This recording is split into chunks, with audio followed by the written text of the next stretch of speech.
que tenía en aquel momento Donald Trump, que era Mike Pompeo. Entonces hizo unas declaraciones bastante fuertes diciendo que, bueno, que como Rusia seguía fabricando misiles de corto y medio alcance, bueno, hablamos de corto alcance 500 kilómetros y medio alcance 5.500 kilómetros. Entonces, y entonces es Estados Unidos quien se aparta de aquel acuerdo que había firmado en el año, no sé si fue el año 1988, Donald Reagan con Gorbachev. Entonces, bueno, estaba terminando, hay que recordar que, bueno, el muro de Berlín cae en noviembre del 89 y la URSS, es decir, digamos, las repúblicas soviéticas caen en el 91. Luego estamos hablando de un acuerdo del año, como digo, no recuerdo si fue en el 87, 88,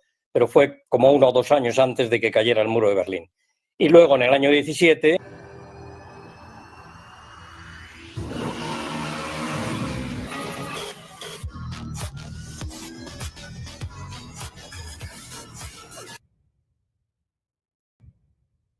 independientemente de que ahora salga un tema antiguo, antiguo en el sentido de que estamos hablando de hace 8 años, ¿no? En el año 2017, yo creo que esto ha sido una respuesta a la posición de esos 2 submarinos nucleares que no se sabe dónde están, pero bueno, es esa amenaza y entonces Rusia reacciona como es normal. Es decir, que Rusia es un país, digamos, no es una gran potencia al estilo de China o Estados Unidos, pero bueno, ahí está. Entonces, y Rusia quiere tener el papel en el mundo global que, bueno, al parecer no le quieren dar y ahí está. Entonces, yo no creo por eso que se vaya a ir de Ucrania porque ha tomado una posición militar muy, muy importante. Bueno, pues veremos qué pasa en los próximos días con este tema. Hablabas antes también de este choque que hubo entre Trump, Medvedev, Lindsey Graham. Estamos viendo una escalada, al menos en lo que refiere a la retórica. No creo que estemos llegando a los extremos de los últimos meses de Joe Biden, pero más allá de estas treguas, más allá de estas conversaciones, ¿cómo se para esta retórica, bueno, belicista, incluso ya llegando a tintes nucleares, ¿no? Como lo que comentabas de este despliegue de submarinos? Estamos en verano, a lo mejor, bueno, será el calor, ¿no? No sé qué temperatura hace en Moscú en este momento, pero bueno, yo no creo que se pase de las declaraciones, por muy fuertes que sean, a una guerra nuclear. Una guerra nuclear, digamos, sería algo, yo creo que es algo impensable, ¿no? Es decir, que ahora es verdad que los países con capacidad nuclear siempre tienen ese último cartucho, es decir, que igual que lo tiene Israel, es decir, que Israel se habla que puede tener 9, 10 cabezas nucleares, luego, por lo tanto, los países que tienen esa capacidad siempre la ponen encima de la mesa con unas, digamos, unas declaraciones, bueno, fuertes, en el sentido de decir, oye, yo aquí estoy y yo tengo esa capacidad, no la voy a utilizar, pero si me forzáis a hacerlo, sería mi último cartucho. Entonces, si Rusia no tuviera capacidad nuclear, digamos, ya no sería nada en el contexto geopolítico, es decir, y habría terminado la guerra de Ucrania hacía mucho tiempo. Entonces, es precisamente esa capacidad la que le pone o la que hace que Rusia tenga fuerza. Se habla que Rusia tendrá unos 500 cabezas nucleares, igual que Estados Unidos, o un poco más, pero bueno, estamos hablando de una potencia nuclear nada despreciable, entonces muchísimo más amplia que la que tiene China, por ejemplo. Entonces, luego eso se pone encima de la mesa y entonces es una forma de negociación para decir, bueno, a mí no me apretéis porque yo soy como tú, es decir, que es algo así, es hablar de tú a tú, dado que tengo una capacidad que tú la tienes igual, y en el límite, pues yo la pondría a funcionar. Bueno, pues pendientes de Rusia y de Ucrania, te quiero preguntar también, Eduardo, por los actores secundarios. Hemos visto en los últimos días a Trump cargando contra Brasil, poniendo aranceles del 50%, hablando, bueno, de este caso contra Bolsonaro lo hemos visto muy duro también con India, anunciaba duras sanciones en las próximas 24 horas, insiste mucho en China y en India, en cómo están comprando petróleo ruso y sobre todo hemos visto duras amenazas contra India, sobre todo en las últimas horas. Es una cruzada de Trump contra los BRICS, es una casualidad que los mayores conflictos en lo geopolítico y también en lo comercial hayan sido con China, Brasil, India, Irán, es el principal objetivo de Trump. Bueno, como habéis dicho, y yo creo que es una cosa evidente, digamos, si me permite hablar así, ¿no? El gran enemigo de Estados Unidos y el gran enemigo de China es Estados Unidos. Es decir, el mundo juega alrededor de Estados Unidos-China. Son las dos grandes superpotencias y entonces todo gira alrededor de estas dos grandes potencias. Entonces, en Rusia forma parte de los BRICS.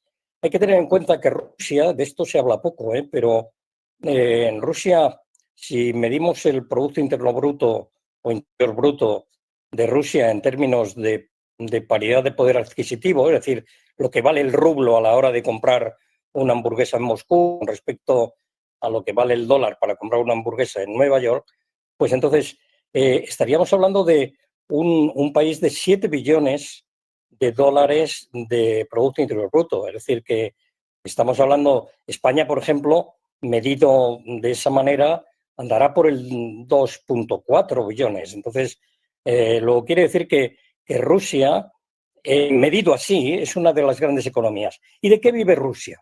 Pues Rusia fundamentalmente vive, bueno, seguimos comprándole en Europa, seguimos comprándole gas y petróleo, que luego lo revendemos, por otra parte se le revende a Ucrania. O sea, es una cosa curiosísima. En los últimos años, por ejemplo, desde que empezó la guerra, yo creo que incluso con las reducciones que ha habido de compra de gas, yo creo que bueno, Europa le ha comprado por encima de los 200.000 millones de euros a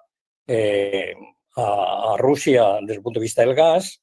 Pero ahí está la India, que era lo que salía ahora en la pregunta. Entonces, estamos hablando de los BRICS. ¿Quién le compra? ¿Qué es lo que compra la India a Rusia? Bueno, tienen una balanza comercial de unos 70.000 millones de dólares, en ese entorno 70, 80.000 millones, pero básicamente lo que hace la India es comprar a Rusia. Entonces le compra fundamentalmente dos partidas. Por un lado, petróleo y por el otro lado, fosfatos. Los fosfatos, como bien se sabe, bueno, tienen muchas utilidades. La mayor es en la agricultura, pero le estará comprando en el entorno de, pues no lo sé, digamos 65.000 millones a Rusia. Luego, por lo tanto, ahí es donde entra el juego de los BRICS, igual que lo hace China. Y luego, ¿qué es lo que le revende? Digamos, los 5 o 6.000 millones que le esté vendiendo la India a Rusia, pues se lo está vendiendo en tecnología, es decir, se lo estará vendiendo, digamos, en partes de los drones o se lo estará vendiendo. Ahí hay un juego entre ambos. Y entonces, como digo, el gran, digamos, enemigo, entre comillas, de Estados Unidos es China, y es ahí donde nacen los aranceles. Entonces, bueno, pues ahí aparece Brasil. Ahí aparece obviamente Irán, que por cierto, bueno, pues está de alguna forma, sigue sujetando a los hutíes y bueno, todo ese entramado que hay en Oriente Medio.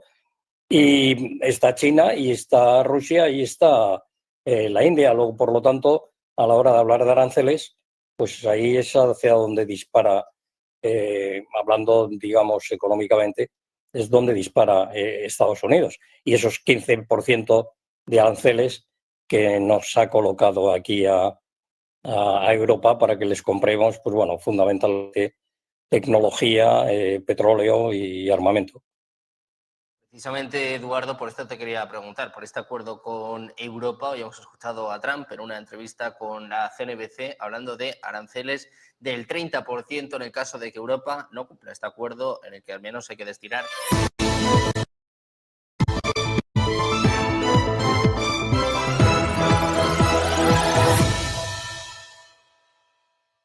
Around like it was candy. We apprehended scores of illegal aliens. We seized dozens of illegal firearms. There have been 0 murders. It sounds sort of terrible to say. It's embarrassing. I did this over the weekend. I'm making a speech, and I acted like I was so proud as I said, we've had 0 murders in the last week. And some of these people were from foreign countries. They said, that doesn't sound so good. And I said, well, it doesn't sound good, but Washington was the most dangerous place in this country. And now, you know what? It's probably the safest place in our country. Everyone's starting to come here. The restaurants now, you can't get in. Many of them closed because they couldn't open with crime. Everybody before me is happy what I'm doing. Most of you won't say that because you're radical left. The newspapers are so dishonest. The press is totally dishonest, but that's all right. We've gotten used to it. And we won in a landslide, so they obviously lost their power. I mean, it's impossible to imagine that when you get 97% negative stories, purposely negative stories, even though you've done 97% positive things, that you could win an election in a landslide, winning all 7. Think of it, all 7 swing states, winning by the popular vote by millions of votes. We had a fantastic, the best is your districts out of 3,000 districts. I guess we won 3,500. We won 2,750, and they won 500. And that's, to me, the best of all. And we had tremendous in every way, the election. And it's hard to believe you can do that when you have a corrupt media. But many of you are corrupt, and it's nothing we can do about it. But we keep winning, and we're going to keep winning. And this whole story on crime is incredible that the Democrats wouldn't be with us.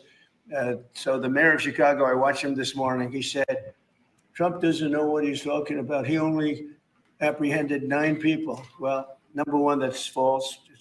It's thousands. We'll get into that. But more importantly than anything, we took guns away. We have some of the worst career professionals out of the country already. They've been taken out of the country, and some are in solid confinement because these were killers. We arrested some very bad people. And in the last 11 days, again, I hate to say it because it sounds so ridiculous, but in the last 11 days, we've had no murders. And that's the first time that's taken place in years, actually years. We always have a murder a week. They call it a murder a week. You come here from Iowa, you come here from Indiana, you come here from Idaho, because you're so proud of your country, you love your country, and then you get murdered. Your son gets murdered, your daughter gets murdered, you get murdered. See the media, you get murdered. Many of you have been mugged in Washington, you just don't want to talk about it. And I know that every time I do this with you, you almost everything, but every time I do this with you, people are saying to yourselves, he's right, and then you write a negative story. But we are doing an incredible job. The people behind me are amazing. We're working very well with the Washington police, as you know. The DC National Guard is unbelievable. We're also getting tremendous help from Secret Service. And we are at a point where Washington is booming again. People are pouring in like we haven't seen for years. Nobody wanted to come here. They didn't want to come here and get murdered. I have a friend of mine who is a very successful son. And I said, where is your son going to be this weekend? He said, he's going to Washington with his friends. I said, really? Yeah, he's wanted to do it for 4 years, but he couldn't do it because it was so unsafe. And he's a tough kid, too. It's so unsafe. And he ended up staying 3 nights, going out to restaurants all 3 nights. He said it was so beautiful, so peaceful, because all the criminals are either arrested or they're hiding. And we're finding the ones that are hiding. So I want to thank Pam Bondi. I want to thank our vice president. I want to thank everybody standing behind me. Because they are really, Gaddy, you've been unbelievable, by the way. They have done an unbelievable job. They're working 24 hours a day. And Washington, D.C. is now in great shape. I'm going to be working with Clark Construction, which is by far your biggest construction company. And we're going to also beautify Washington. We're going to rip down the broken medians, fix them. We're going to put asphalt on the roads. We're not ripping them apart like these stupid people do. They rip a road. They rip a road down to the dirt, and then they spend 5 years in building the new one, and then it starts settling. You know, the whole thing is so crazy. And they'll spend hundreds of millions of dollars on a road. I'll spend about $2, and it'll look better. So we're going to be replacing medians. We're going to be replacing much of the asphalt in the road, which in the city, which is in bad shape. We have great stripers. We have great contractors. But we have to let them do the thing. The Congress has said that they'll give us whatever money is needed to fix up the Capitol. This is the Capitol. And we're not going to spend a lot. It's going to go fast, and it will be spotless. And we want it spotless for the World Cup and for the Olympics. You saw the World Cup was here the other day. And come to think of it, there's your trophy for the World Cup. In fact, it's solid gold. That's actually solid gold, so heavy that some of the people in this room wouldn't be able to lift it up. I think what I'm going to do is place it right above the angel, right over there. That's solid gold, too. We're going to put it right up there. Look at that. There's a solid gold trophy.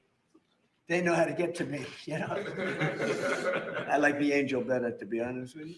So we're going to sign, and then we'll take a few questions, and we'll tell you how good a job we're doing. We want to go from here to other places, but I was telling some of the people that in a certain way, you really want to be asked to go.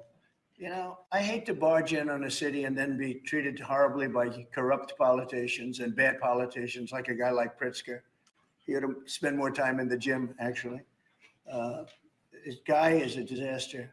Gavin Newsom's a disaster. When we went, we saved Los Angeles. You wouldn't have been able to have the Olympics in Los Angeles. You're barely able to have it now. They did lose 25,000 houses to a fire that should have never occurred, because they didn't let the water come down from the Pacific Northwest, which you guys don't want to write about. I had to break into the water supply to let the water down. And even now, we want more. We can have much more. It's less than half of what should be coming in. I don't know, they have a political thing about it. It's like the craziest thing I've ever seen. But I don't like going to a town, a city, place, a state, and then be criticized by some corrupt or incompetent governor where crime is rampant. Like, take a look at DC. Crime was rampant. It was at the all-time worst. It got really bad during the Biden 4 years. And then I have a mayor stand up and say how crime has reached a 30-year low. 30-year low. People are being killed left and right. And it's not a 30-year low. Think of it.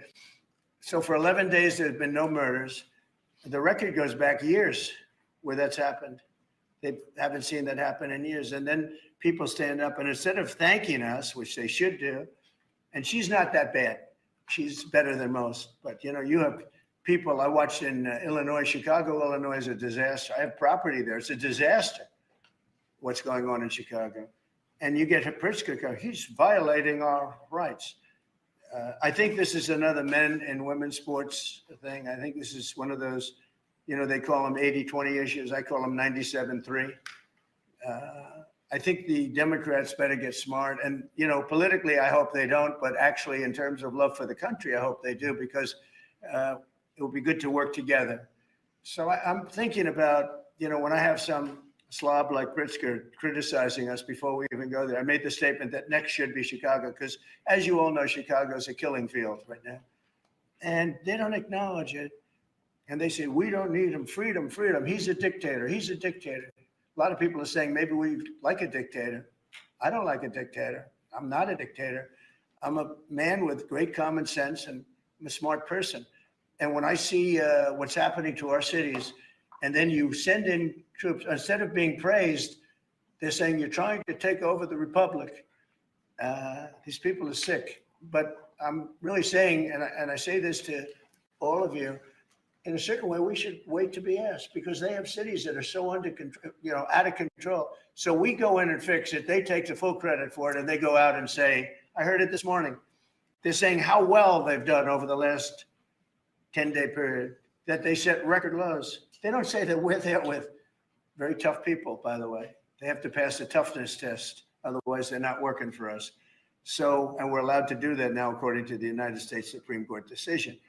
Now, they have to pass a toughness test. If they're not tough, we don't want them for this job. They might be great for other jobs, but not for this job, because they're respected. You saw. ¿Te acuerdas de aquel truquito super cool para vender tu coche? Pues ahí está super chill, sin venderse. Vende fácil y rápido en coches.net. Kids ran back to their homes or wherever the hell they came from.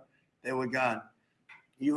This is one of the safest cities right now in the world, as crazy as that sounds. And it took 7 days. It took really 3 days, but we're now in our 11th day. So I want to thank you. So we had all of these things, 439 illegal alien criminals have been removed. And we have 6 known gang members, some of the worst leaders of gangs anywhere in the country, MS-13 and Tren de Aragua. We have 2 missing children that have been recovered. They thought they were gone. We brought them back to the family. The family started crying. They couldn't believe that they saw their child again. 49 homeless encampments have been removed. Like we have the head of South Korea coming in a little while, the president, and he drives down the street. Already his people have told me, he said, what happened? It's so clean. We always came here, it was filthy dirty with homeless and papers all over the road. That's the other thing. Those roads are swept immaculate, but they're going to be much better in a few months when we put a topping on them. They're going to look like they're brand new. We'll get rid of those rusty old medians that have been crashed into 1,000 times, and they don't fix them. They just let them, they lay them down on the road and they sit there for months. But we don't do that. We don't run things. We run things like we run this. We like clean, we like beautiful, and we like safe, and that's what we're getting. So I'll start signing the executive orders. To me, this is a very, very big deal. One of the executive orders has to do with cashless bail. That was when the big crime in this country started. And I can tell you who did it, when, but I don't want to do that because others followed pretty quickly. But that was when it happened. Somebody kills somebody, they go in, don't worry about it, no cash, come back in a couple of months, we'll give you a trial. You never see the person again. And I mean, they kill people and they get out, cashless bail. They thought it was discriminatory to make people put up money because they just killed 3 people lying on a street. Any street all over the country, cashless bail. We're ending it, but we're starting by ending it in DC, and that we have the right to do through federalization. Okay, let's go. Could I ask you to say exactly what this is? Of course. So as you've consistently identified, sir, cashless bail policies are a key driver of the disorder we see on city streets all over America. Catch and release system allows criminals to keep going back out onto the street and reoffending. What this executive order does, it charges your attorney general with identifying jurisdictions all over the country that have cashless bail policies. And then it withholds or revokes federal funds and grants that are flowing to those jurisdictions to ensure that we're only supporting the people who have reasonable common sense policies around crime. So what area does it cover? Potentially anywhere that has a cashless bail policy. So some of the largest cities, some of the most left-wing states in America Almost have adopted. all of them, right? Illinois would be a great example of that, sir. Oh, they have a great cashless bail. You don't even have to go to court sometimes. No, Illinois, I love that state. It's a great state, but it's run so badly by Pritzker. They threw him out of the family business and he becomes governor.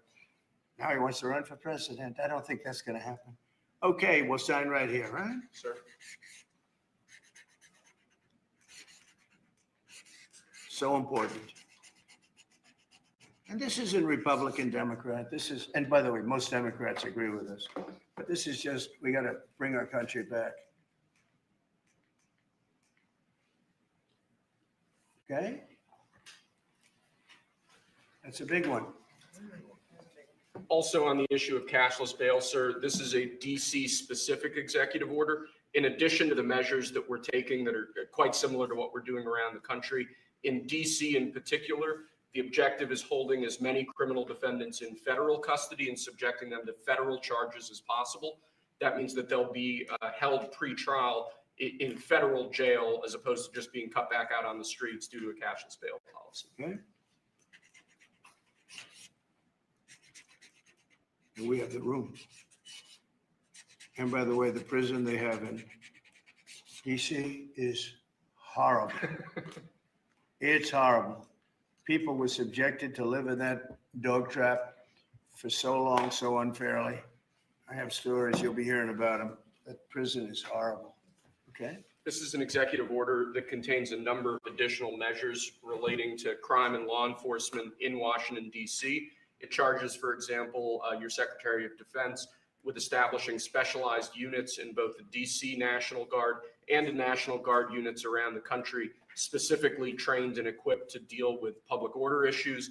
It charges all of your various federal law enforcement agencies with hiring additional personnel to allow them to surge personnel to Washington, D.C. to deal with the current emergency here. It does a number of other things in that space, and it also asks the Attorney General to look at D.C. Metropolitan Police general orders that have currently impeded law enforcement efforts in the city and to potentially look at unwinding those that are stopping the police from doing their job effectively. And are we going to ask this to be codified by Congress, all of these things? I think we could potentially, yes, sir. I think so. I think we should. I think we'll get it. I think Democrats will vote. Well, it's hard to believe that they might not, but I think Democrats will actually vote for this.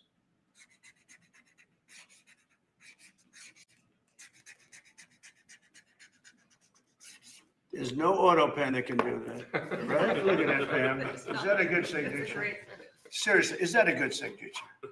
Who can write like that? Nobody. I don't know. That's the other thing. I assume we're looking at the whole auto pen scam, Sir. because the person that ran it said he spoke to it briefly twice about nothing. That means that all those pardons that he gave to some very bad people, very unpatriotic people, very evil people, it looks to me like those pardons are worthless. Because number one, you shouldn't use an auto pen very specifically. But if you do, it has to be a very good reason. And they have to know that the president wanted it. The president didn't want this. The president didn't know he was alive, okay? He never approved any of this stuff. He wasn't for open borders and all the other things. He was never for open borders. I've known Biden a long time. He was never very sharp, but he was never in favor of open borders and all of the other things he did to destroy our country. Let's go. Lastly, sir, this is an executive order on flag burning. It charges your attorney general. Would you listen to this? This is very important. Flag burning. All over the country, they're burning flags. All over the world, they burn the American flag. And as you know, through a very sad court, I guess it was a 5-4 decision, they called it freedom of speech. But there's another reason, which is perhaps much more important. It's called death. Because what happens when you burn a flag is the area goes crazy. If you have hundreds of people, they go crazy. You can do other things. You can burn this piece of paper. But when you burn the American flag, it incites riots at levels that we've never seen before. People go crazy. In a way, both ways. There are some that are going crazy for doing it. There are others that are angry about them doing it. Do you want to discuss that? Sure. So what the executive order does, sir, it charges your Department of Justice with investigating instances of flag burning, and then where there's evidence of criminal activity, where prosecution wouldn't fall afoul of the First Amendment, and instructs the Department of Justice to prosecute those who are engaged in these instances of flag burning. And what the penalty is going to be, if you burn a flag, you get 1 year in jail. No early exits, no nothing. You get 1 year in jail. If you burn a flag, you get, and what it does is incite to riot. I hope they use that language, by the way, did they? Incite to riot. And you burn a flag, you get 1 year in jail. You don't get 10 years, you don't get 1 month. You get 1 year in jail, and it goes on your record. And you will see flag burning stopping immediately, just like when I signed the Statute and Monument Act. 10 years in jail if you hurt any of our beautiful monuments. Everybody left town. They were gone. Never had a problem after that. It's pretty amazing we stopped it. But this is something that's, I don't know, in a certain way, it's equally as important. Some people would say it's more important because the people in this country don't want to see our American flag burned and spit on. And by people that are, in many cases, paid agitators. They're paid by the radical left to do it. You talk to these people, they don't even know, half of them don't even know what they're doing. They say, I don't know, they gave me money to do this. I see the same things that you do. They're bad people. They're trying to destroy our nation. That's not working because I think our nation now is the most respected nation anywhere in the world by far. You saw that with the European leaders on Friday. You saw that with NATO where they agreed to go from 2% no pay to 5% fully paid up. Trillions of dollars paid, where they respect your president to a level that they jokingly call me the president of Europe. They call me the president of Europe, which is an honor. I like Europe and I like those people. They're good people. They're great leaders.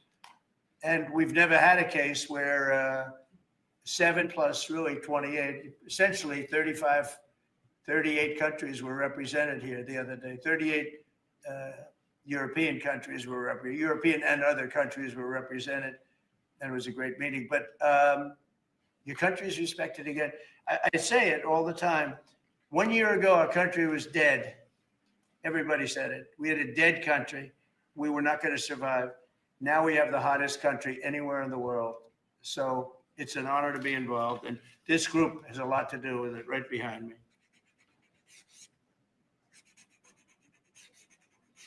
Does anybody behind me have anything? Pam, would you like to say something? Sure, President. Thank you for keeping DC safe. You know, just a couple examples of a mother, a single mom whose house was burglarized, and the defendant got out on cashless bail, went back the next night and burglarized her house again. That's why this is so important. A man got in a fight with another guy. He had a gun. He was let out. Next night, he got out, went back and killed him. So that's why it's so important, President, what you're doing. And thank you for protecting the American flag. And we'll do that without running afoul of the First Amendment as well. And President, I think I think Gaddy Serralta had something he wanted to give you on behalf of all the law enforcement who are out there every single night. Yes, thank you for putting me in charge of this surge as the director of the United States Marshal Service. It's the oldest law enforcement agency. It was created in 1789.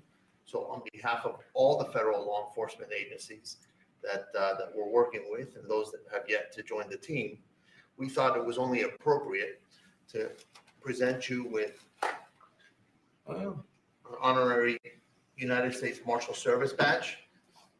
And this badge comes with this little item right here, which is a handcuff key, Mr. President, because you continue through your policies and your efforts with your staff to unhandcuff law enforcement officers all over this nation. And I can tell you personally that they thank you for that. Thank you. That's beautiful. You can continue unhandcuffing law enforcement. That's a very great honor. I'll save that and put it someplace up, which is important. Thank you very much, Gary. I appreciate it. Thank you very much. Really nice. Thank you. That's very nice. Thank you. Well, we love those people. They're brave and they love our country and they don't want to see it. Do you know how many people volunteered for this job? And before I ask the VP to say a few words, because he feels very strongly about it, I think it's very important, Pam, that when we do this, that a state they come and ask us. I mean, I see Pritzker say, we don't want them. In the meantime, his city is being shot to hell. And they do that politically. And they probably do want it. If we didn't go to Los Angeles, you would literally have had to call off the Olympics. It was so bad. And the sheriff and the law enforcement people, but the sheriff said, and he came out very strongly, he said, if we didn't have these people, we were not able to control it. Now, 4 days later, after we had it totally under control, we did that quickly. He changed his tune a little bit. Well, I think we could have done it. They were dead. If we didn't send in the troops, Los Angeles was dead. The Olympics was gone. The World Cup was gone. Everything was gone. We did a great job. And Newsom, we got he's an incompetent governor. But I think people should want us to be there because otherwise all they'll do is complain as we do our job. So we'll have to think about that, okay? We go in, like in Washington, we go in and the people that are here that have been doing, I don't want to say terrible because she happens, she's a nice woman, yes. I don't care about if she's nice, I really don't care. I want her to do, I'd rather have her be horrible, but do the job.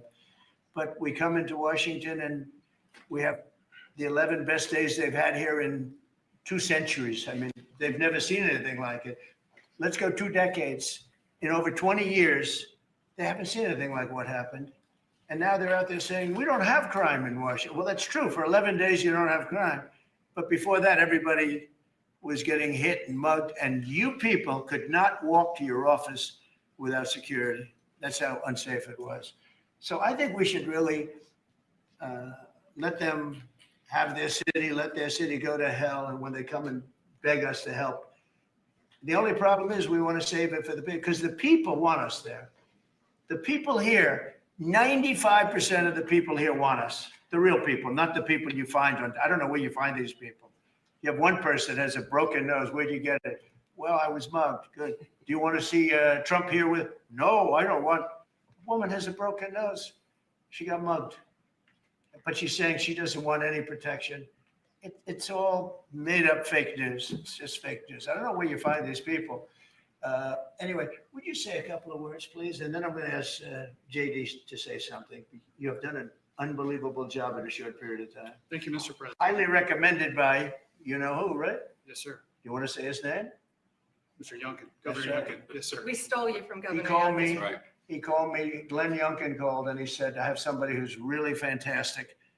And based on that recommendation, here you are. You've done a fantastic job. I appreciate it. Thank you, Mr. President. Thank you. Go ahead. The men and women of the Metropolitan Police Department are back. They enjoy doing their job again. They feel the ability to go out and be law enforcement officers. They feel that they're connected to their communities again. They are making a difference.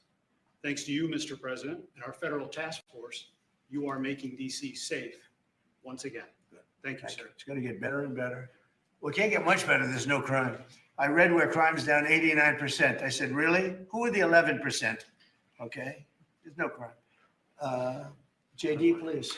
Yes, sir. Well, thanks, Mr. President. Thanks to the incredible team here. You know, I want to echo something the president said, where you say there haven't been murders in a couple of weeks in D.C., and it doesn't sound good, but then you talk to local law enforcement, and I didn't realize that this town averaged one murder every other day for the last 20, 30 years, which means that in 2 short weeks, the president and the team have saved 6 or 7 lives, people who would have been killed on the streets of D.C., who are now living, breathing, spending time with their families, because the president had the willpower to say, no more. We're not going to give the streets of D.C. over to vagrants and robbers and murderers. And the last one I want to make, sir, to your point about we want people to welcome us, to ask us, because look at Governor Pritzker in Illinois, or Governor Newsom in Los Angeles, or Governor Moore in Maryland. They are angrier about the fact that the president of the United States is offering to help them get their crime under control than they are about the fact that murderers are running roughshod over their cities and have been for decades. Why are Democrat governors angrier about federal law enforcement helping clean up their streets than they are about the fact that those streets need to be cleaned up to begin with? It shows a real sickness in the head. Si ya no eres esa persona, vende fácilmente en Wallapop todo aquello que ya no forma parte de tu vida. Esa no soy yo. Y gana dinero para lo que sí. Why are Democratic governors doing everything in their power to make crime easier to do in their cities? It doesn't make an ounce of sense to me. But Mr. President, I appreciate you being willing to help. And I hope these governors take you up on the offer, because we should clean up all of America's streets. It's the right of every American to live in safety and comfort in their community. And we've got the people to do it. They're signing up like they've never signed up before. Our military, as you know, during the campaign, nobody was signing up. We were way short of their goals, we were understaffed. Nobody wanted to be in the military. Nobody wanted to be a policeman. Nobody wanted to be a fireman. They didn't want anything to do with the country. We had an grossly incompetent president who frankly should not have been there.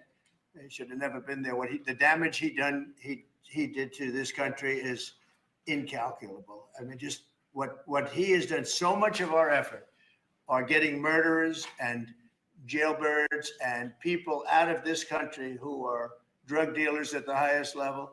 So much of the energy of people that he let in, it was an unforced error, but I don't think they think it's an error, but I don't believe he believed it. It was the radical lunatics that surrounded this guy at this desk, who are brilliant people, but with the wrong philosophy. There were some brilliant people, but they're evil people, and they're going to be brought down. They have to be brought down because they really hurt our country.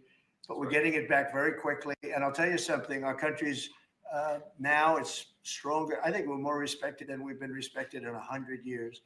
It's a whole different ballgame. JD, could I ask you, Yes, sir. You gave a stat on murders here. What were the numbers? You said in a short period of time, how many people were murdered? Local law enforcement told me, sir, that in the past 20 or 30 years, DC has averaged a murder every other day. That's, 200 murders a year, 150, 250, but about every other day, a person has been killed on the streets of Washington, D.C. We've been doing this for 2 weeks. 0 people killed. That's real lives saved that the media and frankly, the entire Democratic Party should be saying, thank you for saving lives instead of attacking the President of the United States for doing so.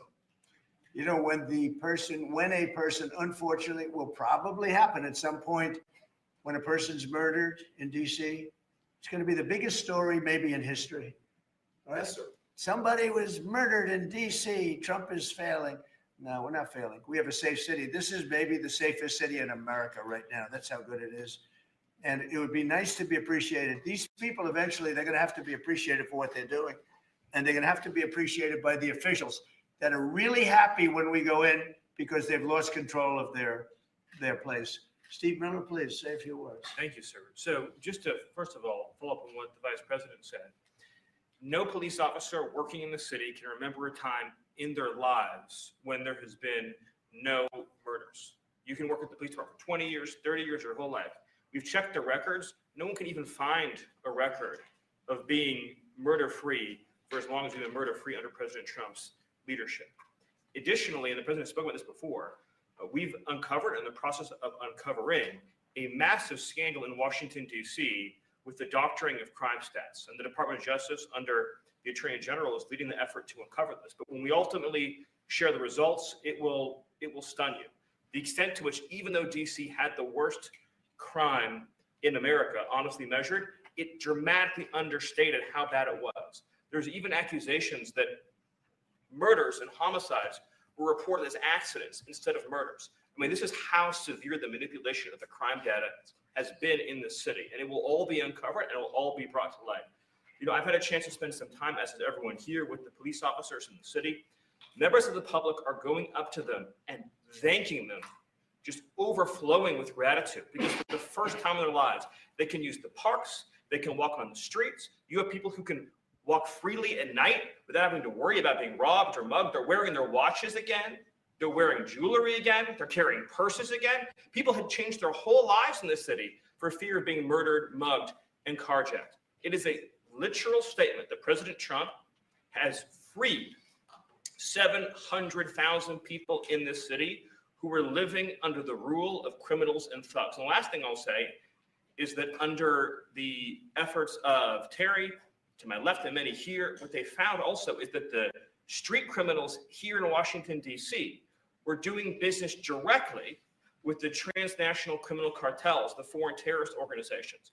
So not only was the city being run by these criminal thugs, but they were working with some of the most dangerous terrorist organizations on the planet to traffic weapons and drugs into this city. And what we are covering every day is shocking to us, and we look forward to sharing all the results with you. But President Trump, your leadership has uncovered some of the great public safety scandals of our life. And now, because of you, people are safe and free for the first time ever in this city. Thank you very much, Steve. You know, in Los Angeles, Beverly Hills is, you know, a great place. I have a house there. I had a house there. I used to stay a lot of time, spend a lot of time there. And a great place.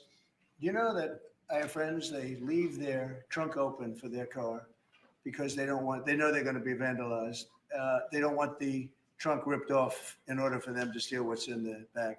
They leave the doors open so when they go in to steal the radio or whatever they take, that they don't rip off the door. They leave the doors totally open so the criminals, when they go and open the door, they'll have to break the windows and kill the car in order to steal whatever it is in the car that they're looking for.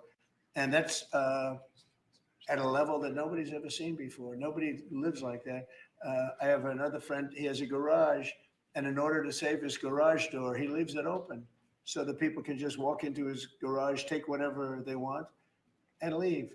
But all the cars are, so many cars, I've been told this by many people, stars, big people, they leave their doors open so the doors aren't destroyed by these criminals. All over Los Angeles, this is taking place. And you know that. I mean, you've heard that. Christy, could you say a few words? Sure. Well, Mr. President, I think one of the most impactful statistics that you used today was of the 1,000 arrests that have happened already so far, 439 of them were illegal criminals, which means they never should have been in this country to begin with. But they were in this country, invaded over our southern border or our northern border or maritime seas, and then they committed crimes against the American people. So by getting those individuals incarcerated, we've stopped those violent crimes from happening here in the city. And sir, they do, exactly like Stephen was talking, they have ties to cartels. They have networks across this country and other cities. So by what you're doing here is going to have a ripple effect in Miami, in Chicago, in other cities, because you're grabbing those networks and giving us information and targeting information to go and get more criminals across this country. So thank you for the work that you're doing.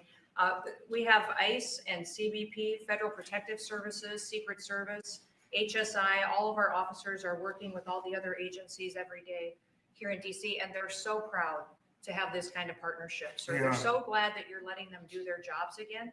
And I don't know if you've heard, sir, but the recruitment campaign for ICE, when we were going to hire 10,000 new officers, we've got over 130,000 people that have applied and raised their hands and said they want to work with ICE. So no matter what the fake news says or what the media says about ICE not having support, they've got incredible support from the American people. People want to join them and help them do what they're doing to make America safe again. So thank you for that. I was going to say that our recruitment drive, so it was dead. During the campaign, they couldn't get, every story was the Army can't fill up, the Marines, none of them could fill up. They were way behind. We couldn't get anybody to go into the military, couldn't get any police.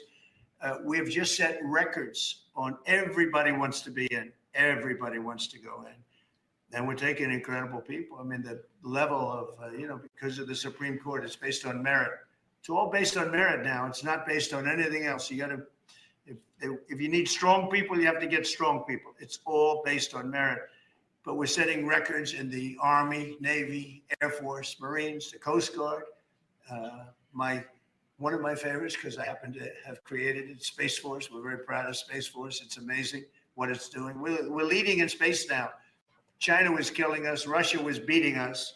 China was killing us. We're now killing China. We are leading in space by a lot because of Space Force. So we're very proud. But everybody wants to go in. We went from not, and you know how bad that is for the spirit when every story that you were writing a year ago was that nobody wants to go into the military anymore. And if you're in the military, you know how deflating that is. You go and be a family. Nobody wants a job that you have. Well, now it's the opposite. Everybody wants to be there. And that includes police and fire and everything else. You're doing a good job. Thank you, sir. You're stopping a lot of wars. just the presidents we're stopping. We've stopped 7 wars. And really the number is actually 10. We're not including a couple. And we're not including in there what we did with Iran, stopping their nuclear play. They would have had within a month or two, they would have had a nice big nuclear weapon to use.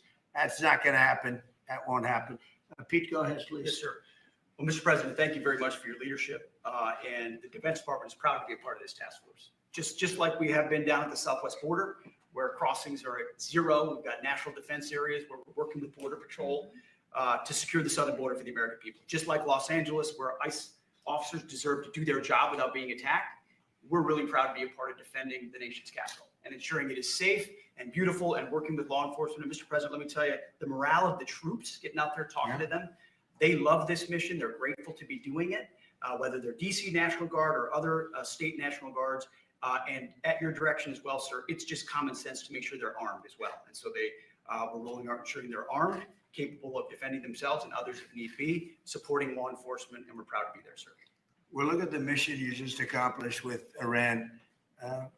36 hours back and forth, flawless. Every bomb hit its target. They went right down those chutes, dark at night, no moon, no nothing.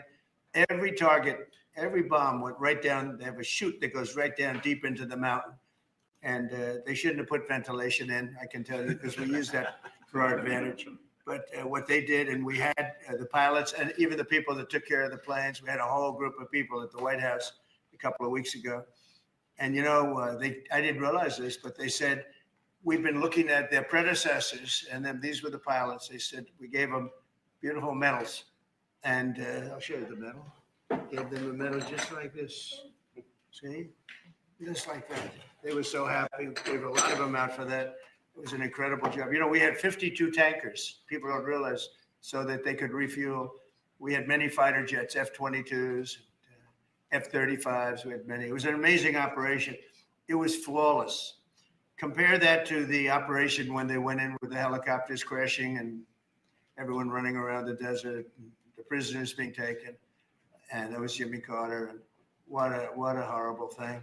This was the exact opposite. This was the exact opposite of what they did in leaving a very, very nice place. The Taliban runs a tough operation in Afghanistan. And I think it was the most embarrassing day in the history of our country. That was Biden. I was leaving, and we would have left through strength, tremendous strength. We would have had tremendous. We would have kept Bagram, which is the air base, one of the largest runways in the world, one of the most powerful. You could land anything on it, many, many feet thick.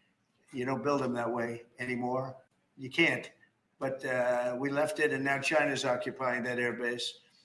This was the most incompetent administration in history, the Biden administration. And you're just lucky that they lost, because if they won, you wouldn't have a country anymore. And so, Pete, you started up by saying the Department of Defense, and somehow it didn't sound good to me. You know, it didn't sound good. Defense, what are we defense? Why are we defense? So it used to be called the Department of War, and it had a stronger sound. And as you know, we won World War I, we won World War II, we won everything. Now we have a Department of Defense with defenders. I don't know. If you people want to, standing behind me, if you take a little vote, if you want to change it back to what it was when we used to win wars all the time, that's okay with me. All right? That's coming. You let me know if you want to do it. I think Department of War. It just sounded bad. He said, sir, on behalf of the Department of Defense. Defense. I don't want to be defense only. We want defense, but we want offense too, if that's okay. So you'll make a decision. But, you know, as Department of War, we won everything. We won everything. And I think we're going to have to go back to that. In the meantime, I've stopped all of these wars. I've stopped them. A big one would have been India and Pakistan, but we stopped them all. We stopped 3 wars. Go to Africa. They like to say, oh, you know, I love black people. And I did great with the vote with the black people. But they say he's a racist. He's a racist. I said, really? For 35 years, a war raged between Rwanda and the Republic of the Congo. And it was a vicious war. 9 million people were killed with machetes, largely. Hatchets, machetes. That went on for more than 30 years, but 34, 35 years. And I stopped it. In fact, the presidents are coming in a week or two to sign we have the foreign ministers. It's all signed. The war stopped. But I got it stopped and saved a lot of lives. The Congo. It's deepest, darkest Africa. I got that war stopped. Nobody else could have done that. We did a lot of jobs. We did a lot of wars were stopped that nobody thought would even be possible. And I'll tell you what, the war with India and Pakistan, that was the next level. That was going to be a nuclear war. They already shot down 7 jets. That was raging. And I said, you guys want to do trade? We're not doing any trade. We're not doing anything with you if you keep fighting. Presidente de Estados Unidos, a Donald Trump, aquí en la Casa Blanca. Vamos a hacer un breve inciso para recalcar que ha dicho, bromeando, que le llaman presidente de Europa. El presidente de Estados Unidos ha alegado que cree que su nación es ahora, por mucho, la más respetada del mundo. Ha dicho también que lo vieron el viernes con los líderes europeos y con la OTAN cuando acordaron aumentar su contribución del 2% al 5%, esta vez con el sueldo pagado. En la Casa Blanca acaba de declarar Trump que respeta esa figura en tono broma y que algunos lo llaman como el presidente de Europa. Lo considera un honor, según ha señalado, y vamos a continuar escuchando al presidente en breves segundos, pero vamos a escuchar lo que acaba de decir de Europa.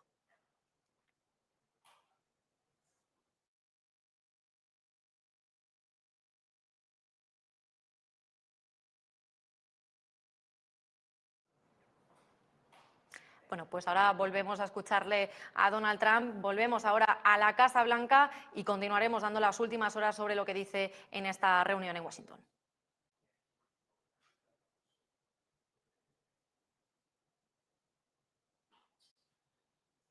And I see garbage all over the place. The streets were a pigsty.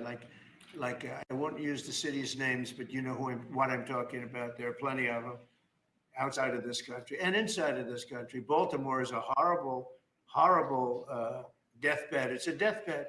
I know Governor Moore said, oh, he wants to take a walk with me. He meant it in a derogatory tone. I said, no, I'm the president. Bueno, vamos a volver ahora a este directo en la Casa Blanca con Donald Trump, pero antes vamos a subrayar esas declaraciones en las que ha dicho el presidente que en broma le llaman el presidente de Europa. Ha dicho que cree que su nación es ahora por mucho la más respetada del mundo y, según ha recalcado, que el viernes lo vieron con los líderes europeos y con la OTAN cuando acordaron aumentar su contribución del 2% al 5%. Y dice Trump que añade que el respeto hacia su figura ha llegado a tal punto, en tono de broma, que algunos le llaman el presidente de Europa. Vamos a escuchar ahora este anuncio que ha hecho Trump y ahora volvemos al directo. Escuchamos. That with the European leaders on Friday, you saw that with NATO, where they agreed to go from 2% no pay to 5% fully paid up, trillions of dollars paid, where they respect your president to a level that they jokingly call me the president of Europe. They call me the president of Europe, which is an honor. I like Europe and I like those people. They're good people. They're great leaders. And we've never had a case where... Bueno, pues estas eran las palabras del presidente de Estados Unidos, de Donald Trump, en las que dice, que en forma de broma, que muchos le llaman ya el presidente de Europa. Volvemos ahora a ese directo en la Casa Blanca. A lot to interdict to stop drugs from coming in too. We have ships out on sea. You know, we have nobody coming through our border anymore. Nobody. Doesn't that feel good to know that you don't have prisoners coming in and, you know, killers, murderers? We had 11,888 murderers come in, led in by the Biden administration. Many of them have been captured, but we still have a couple of thousand that are out there. Some of them, 50% of them killed more than one person. Okay, but a lot of them have been captured. What they've done to our country, these people that circle this moron that we had behind this desk, what they've done to our country is unthinkable. It's unthinkable. I mean, if you think so much of our time is devoted to correcting a problem that all they had to do is say, close the borders. Remember when he said, well, I have no power to close the border. I have to go back and get an act from Congress. I didn't get an act from Congress. I came in, I said, close the borders. And Tom Homan, who's not here, has been fantastic, Christy, right? Yes. Tom Homan is great. He's a fantastic man and respected by everybody. But I said, Tom, close the borders. Christy, close the borders. The borders were closed. We didn't go to Congress and get permission. We just closed the borders. And in the last 3 months, hard to believe this one too, in the last 3 months, we've had 0 people come into our country illegally through the southern border. Nobody would have said that's possible. Yeah, please. Thank you, Mr. President. Today, MS-13 gangbanger and human trafficker Kilmar Abrego Garcia turned himself into ICE in Baltimore. Do you have any comment on this? And why are the Democrats so emotionally attached to this man who beats his wife and is part of a terrorist organization? Because they think he's going to be good for votes, and I think he's very bad for votes. These people are deranged. He's not good for votes. He beat the hell out of his wife. His wife is afraid to even talk about him. She's been mauled by this animal. And, you know, through a system of liberal courts, you know, he's doing things. But, no, we have that under control. And Pam has got that very much under control. Do you want to comment on it, Pam? No, we've got him under control. He will no longer terrorize our country. He's currently charged with human smuggling, including children. The guy needs to be in prison. He doesn't need to be on the streets like all these liberals want him to be. And as part of this operation here in DC, we've also taken off MS-13 members. We've taken, I think just last night, we got a TDA guy off our streets right here, right around from where we all work. Another TDA member gone because of this project. So we're going to keep America safe from all of these foreign terrorist organizations, including Abrego Garcia. Okay. Mr. President, if we could get your reaction, sir. The Israelis bombed a hospital in Gaza that killed 20 people, including 5 journalists. When did this happen? This happened overnight, today. I didn't know that. No. Any reaction to this? Are you Well, going I'm to not talk to happy the Prime about it. Minister? I don't want to see it. At the same time, we have to end that whole nightmare. I'm the one that got the hostages out. I got them out, all of them. Steve Witkoff has been amazing. He's done a great job. But I'm the one that got them all out through my people and through me. And now we're left with probably a little bit less than 20 because I think 1 or 2 are gone. And I said a long time ago, I'm going to get them out, but when we get down to that final 10 or 20, these people aren't going to release them because they're dead after they release them. So it's a nasty situation, very nasty, horrible thing. Yes. President, could you please elaborate on your post on South Korea? What were you referring to? Well, I heard that there were raids on churches over the last few days, very vicious raids on churches by the new government in South Korea. That they even went into our military base and got information that they probably shouldn't have done that. But I heard bad things. I don't know if it's true or not. I'll be finding out. As you know, your new president's coming in just a couple of hours, coming here. I look forward to meeting him. But we won't stand for that. We just won't stand for that. Yes. Are you prepared to order National Guard troops, though, into American cities if those governors don't request the federal deployment? I am, but I also think that, look, Chicago, everybody knows how bad it is. Everybody standing there knows. We know. You don't have to be doing any studies. They should be saying, please come in. Pritzker should be saying that. You know, I did a favor for Christy Whitmer, a good favor, I think, with the fish, the carp, the China carp. Did you ever hear of it? China carp. And it's taken over your Great Lakes. You know about that, right? And she came and she wanted to know if it's possible for us to do something about it. And I said, well, I'll do it. But I think it's appropriate that the person from Illinois, the governor from Illinois, asks also. It's a tremendously expensive project, actually.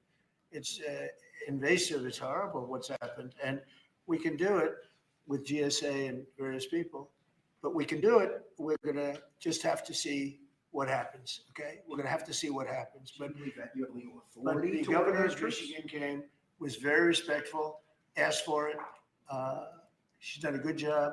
I did that. I opened the Air Force Base, kept it open for F-35s and various planes, F-22s too. I did that for the state of Michigan at her request. And I will, and also at our congressmen. We have congressmen that are unbelievably pro-Michigan up there. But some of this stuff, like the lakes, the Great Lakes, this is a big problem that nobody ever talks about. Most of you probably have never heard of. We have a pretty violent fish that comes from China, China carp, Chinese carp. And you see them jumping out. They jump into boats and they jump all over the place. They've got a lot of energy.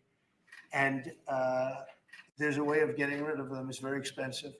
And I did get a request from the governor of Illinois, who is affected maybe more than anybody else, right? And I think until I get that request from that guy, I'm not going to do anything about it. And I feel the same way about crime. We go in, we will solve Chicago within 1 week, maybe less, but within 1 week, we will have no crime in Chicago, just like we have no crime in DC. But, I don't like to go in and do it and then have somebody stand up and say, what a great job he's doing on crime. And we don't want the military in our state. We don't want the military. Do you understand? Do you understand that? Yeah, these governors will say. So I don't know. There was no We're going emergency to have a little response. meeting. I think, I feel like we go in and we do it, like here. To a lesser extent with the mayor, she hasn't been terrible, but she hasn't been, exactly saying, oh, great. She did say last night, I heard her say that, well, we really don't want the military in DC. Well, that's, not very nice, I guess. That's a little bit of a hit, but she's not as bad as some. We saved Los Angeles, and all we did is get criticized by this idiot that's running the state into the ground, right? Where people are leaving. He should be thanking us, and he should be requesting us to be there.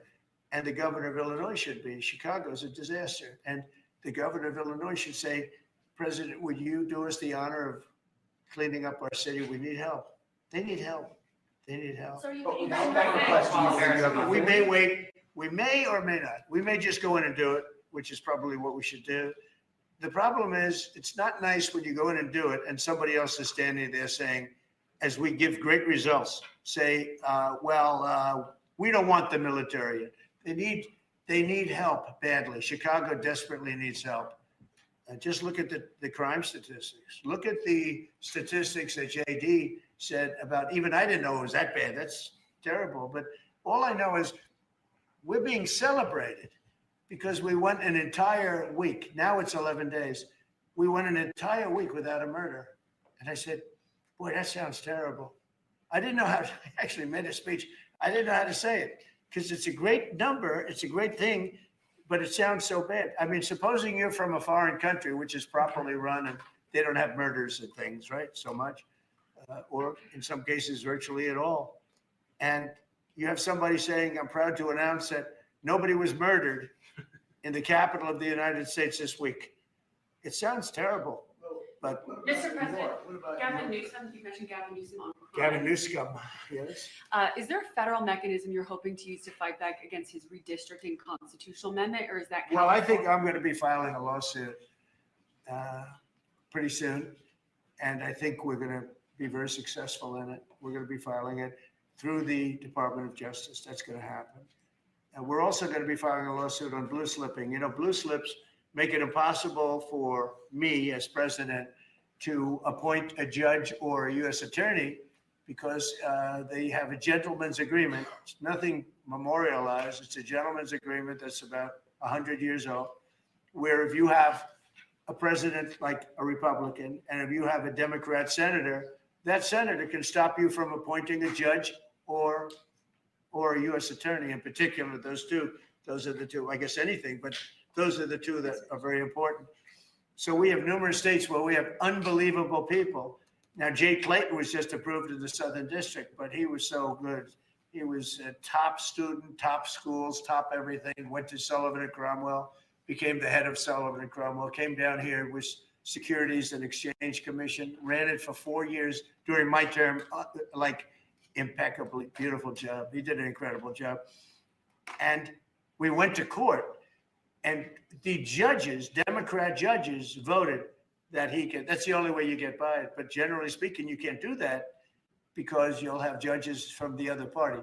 So Jay Clayton just got approved and he's in, but he didn't get approved by the senators. He got approved by the court system in New York, which was a great thing. And I had a big victory in New York, I might add. I saved myself $500 million with a fake, corrupt attorney general, a really corrupt person with a corrupt judge who was disgraceful, and they're being mauled right now by everybody. It's so corrupt, and it kept business out of New York, stuff like that. But the appellate division vacated all of that stuff that you read about, and we're going to do a big number on that whole thing. You can't have a corrupt.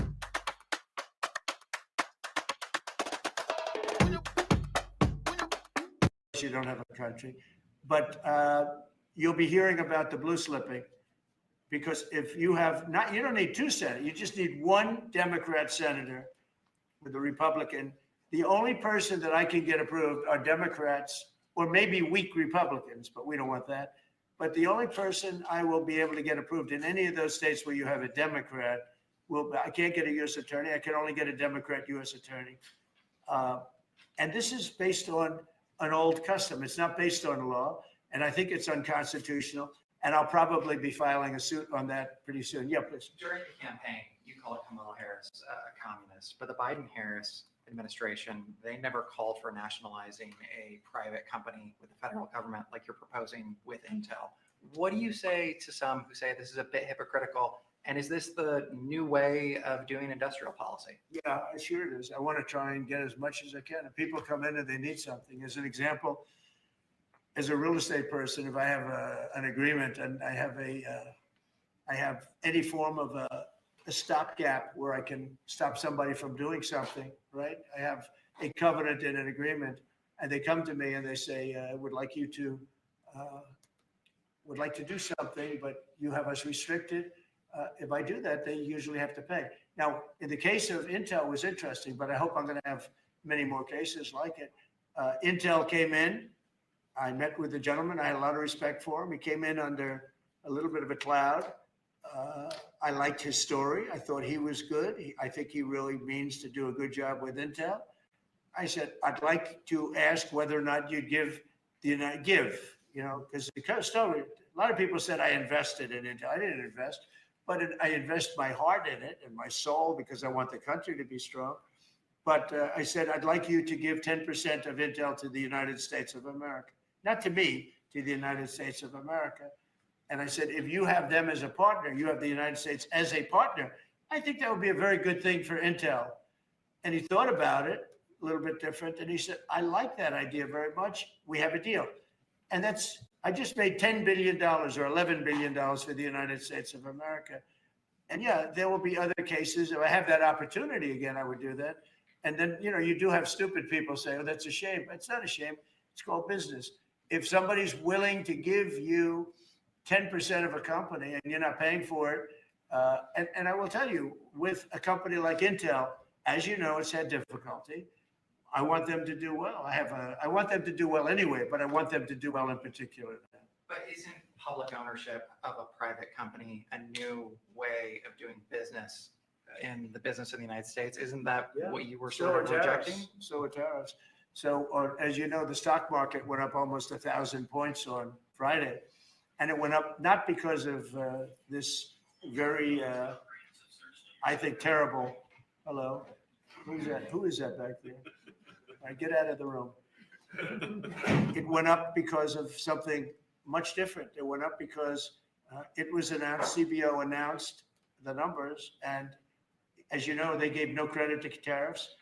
They said they made a mistake, that the trade deficit will be reduced because of Trump's tariffs, will be reduced by $4 trillion, right?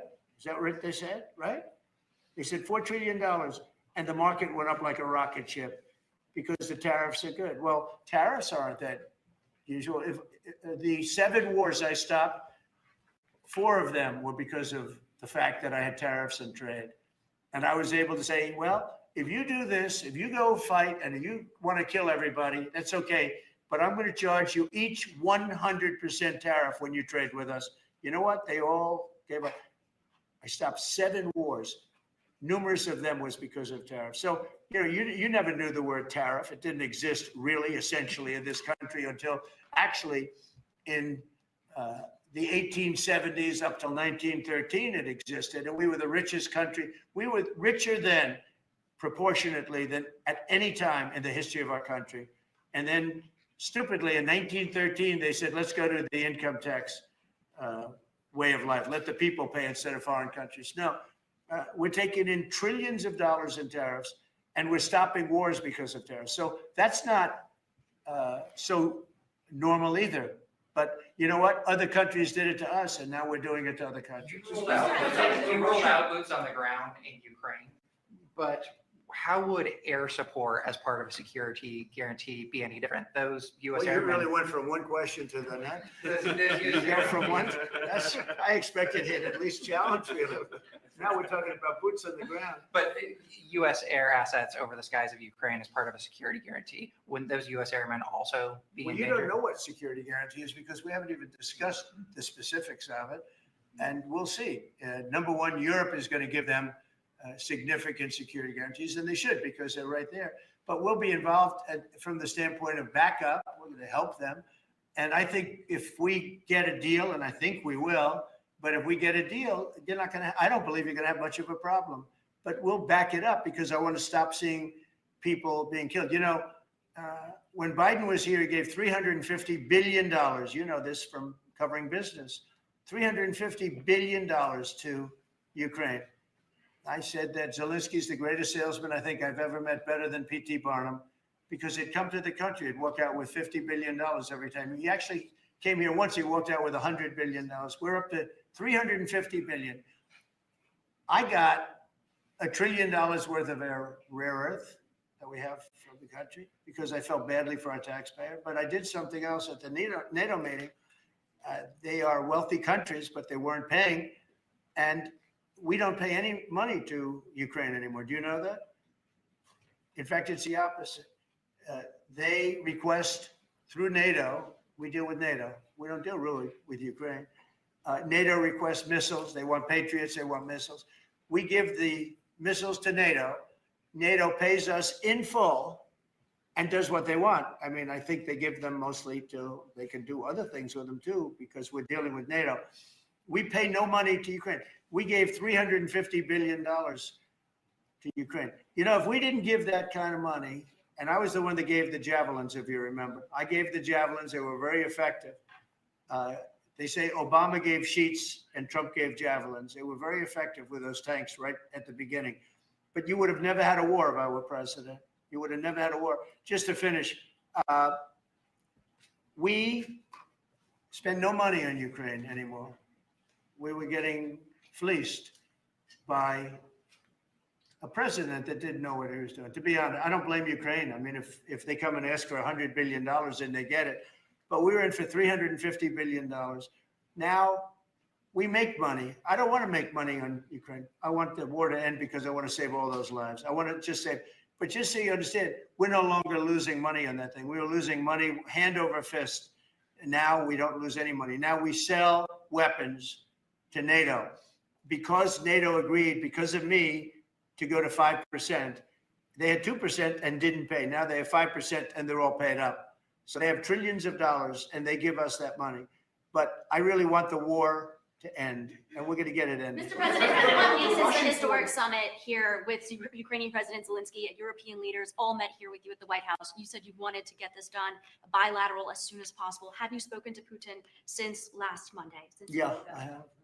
What is your conversation? Or can you share? Every conversation I have with him is a good conversation. And then unfortunately, a bomb is loaded up into Kiev or someplace, and then I get very angry about it. I think we're going to get the war done. It's tough. I thought that would be, of the 7 that I settled, I thought that would be the easiest of the group. See, you never know what's going to happen. You know, war, strange things happen in war. The fact that he went to Alaska, our country, I think was a big statement that he wants to get it done. That was not easy for him to go to Alaska, you know, for him to come here. But the fact that he showed up on a very successful day, it was a very successful day for other things, because, you know, we're also talking about missiles, nuclear. We're talking about a lot of different things. We're talking about limiting nuclear weapons. We'll get China into that. We have the most. Russia has the second most, and China has third, but China is way behind, but they'll catch us in 5 years. We would like to denuclearize. It's too much power, and we talked about that also. That's part of it, but we have to get the war over with. On Baltimore, sir. Thank you. On Baltimore, you said that you are going to have to reconsider bridge funding. Is that contingent on Westmore cleaning up the streets? No, we were very generous to him on a bridge. You know, a boat ran into a bridge and the bridge came down like I've never seen anything. The boat was it just shows you the mass of that boat, the power of that boat. You know, people were up on that bridge, painters. They were painting the bridge and they were watching it happen. And they thought they were very safe. They all died. They were painting the bridge. Can you imagine? And they watched the boat. The engines were off and they watched the boat. And the power of that boat, the mass of that boat, went right through that steel just like it was nothing. It's amazing. It's called mass. Mass is a big deal. But the mass of that boat, those people all died. But they thought they were totally safe. 2 of them were eating their lunch. They were, you know, whatever. They were watching it. They could have gotten off. Somebody did a very good job. A police officer called in and said, close the bridge. And he did it with power. Get everybody off the bridge, close that. That guy should get a medal because he stopped the bridge. A lot of people would have died. A lot more people would have died. The ones that died were the workers on the bridge. And they thought there was no danger because, you know, it's a big steel bridge. And it came down like toothpicks. It was incredible to watch that. It was just, and they died. They all died. But that police officer, again, the police do a great job. The police officer did an amazing job. And I heard the tapes. He would say, get everybody off. Most people wouldn't have said that. You know, when you see a thing like that, you assume it's going to, you know, tap the bridge and it's going to be rebuffed. The thing just came down. I've never seen anything like it. So he did a good job. In fact, I think we should get him in for a medal. The man that gave the warning, I listened to him. Everybody get off screaming. Everybody off. He had the sense to realize that this could be a catastrophe as opposed to a ship that's, because the engines weren't working. It's just floating. It's an amazing thing that a thing floating like that with no power just knocked it right down like it was nothing. So Let's do that. Let's give him a medal. I've been thinking about Are it. you? Mr. President, do you plan are to you using- investigate Chris Christie? Say what? Do you plan to investigate Chris Christie? Look, Chris is a slob. Everybody knows it. I know Chris better than anybody in the room. I always felt he was guilty. But what he did is he took the George Washington Bridge, which is very serious. He closed down the George Washington Bridge. And you had medical people, you had ambulances caught up. This thing was closed down. And obviously he knew about it. But he blamed the young lady that worked for him and another person, and they got into a lot of trouble. She ultimately was, I don't know, exonerated, but she got out of it a little bit. But she went through hell. She was a young mother, nice person. I knew her a little bit. And another man went to jail, and Chris got off. And so when I listen to Chris speak his hate, I say, oh, what about the George Washington Bridge? Tell me about the George Washington Bridge. He blamed other people, but he knew all about it. So no, I don't know if they want to look at it. It's not for me. If they want to look at it, they can. You could ask Pam. I think we have other things to do, but I always thought he got away with murder. Mr. President, do you plan to make an endorsement in the Texas Senate race between Ken Paxton and John Cornyn? Well, I'll make up my mind. I like them both. The worst situation I have is when I have two people that I get along with well. I hate it. And they all want the endorsement. I'm almost 100% of the people I endorse win. It's a great honor. And I got, as you know, I got the largest vote in the history of Texas by far. Nobody's ever gotten more votes in the last election. I think in all the elections, the 3 elections, but they like me in Texas. So people are waiting for me, but I'd rather not comment on it right now. I like both guys. They're both friends of mine, and they're both good and very different. There's some talk among congressional Republicans about another reconciliation bill. Where do you fall on that, and what would you like to prioritize? Well, I don't want to do cutting. I want to save all the different things. I'm going to cut things that are unnecessary, but the one thing I said, and I gave my word, we're not going to hurt anybody on Medicaid, Medicare, or Social Security. And in fact, we're doing great on Social Security. We found 300,000 illegals on Social Security. We got them out. And, things like that make Social Security very, very strong. So no, I am very big into certain things. And one of those 3, you could say 3 of those things are Medicare, Medicaid, Social Security. We're going to protect it. And so we'll see how everything works out. If we're talking about rescissions on other things, I'm always open to cost cutting. If we can cost cut, I like it, but nothing's going to happen to medical.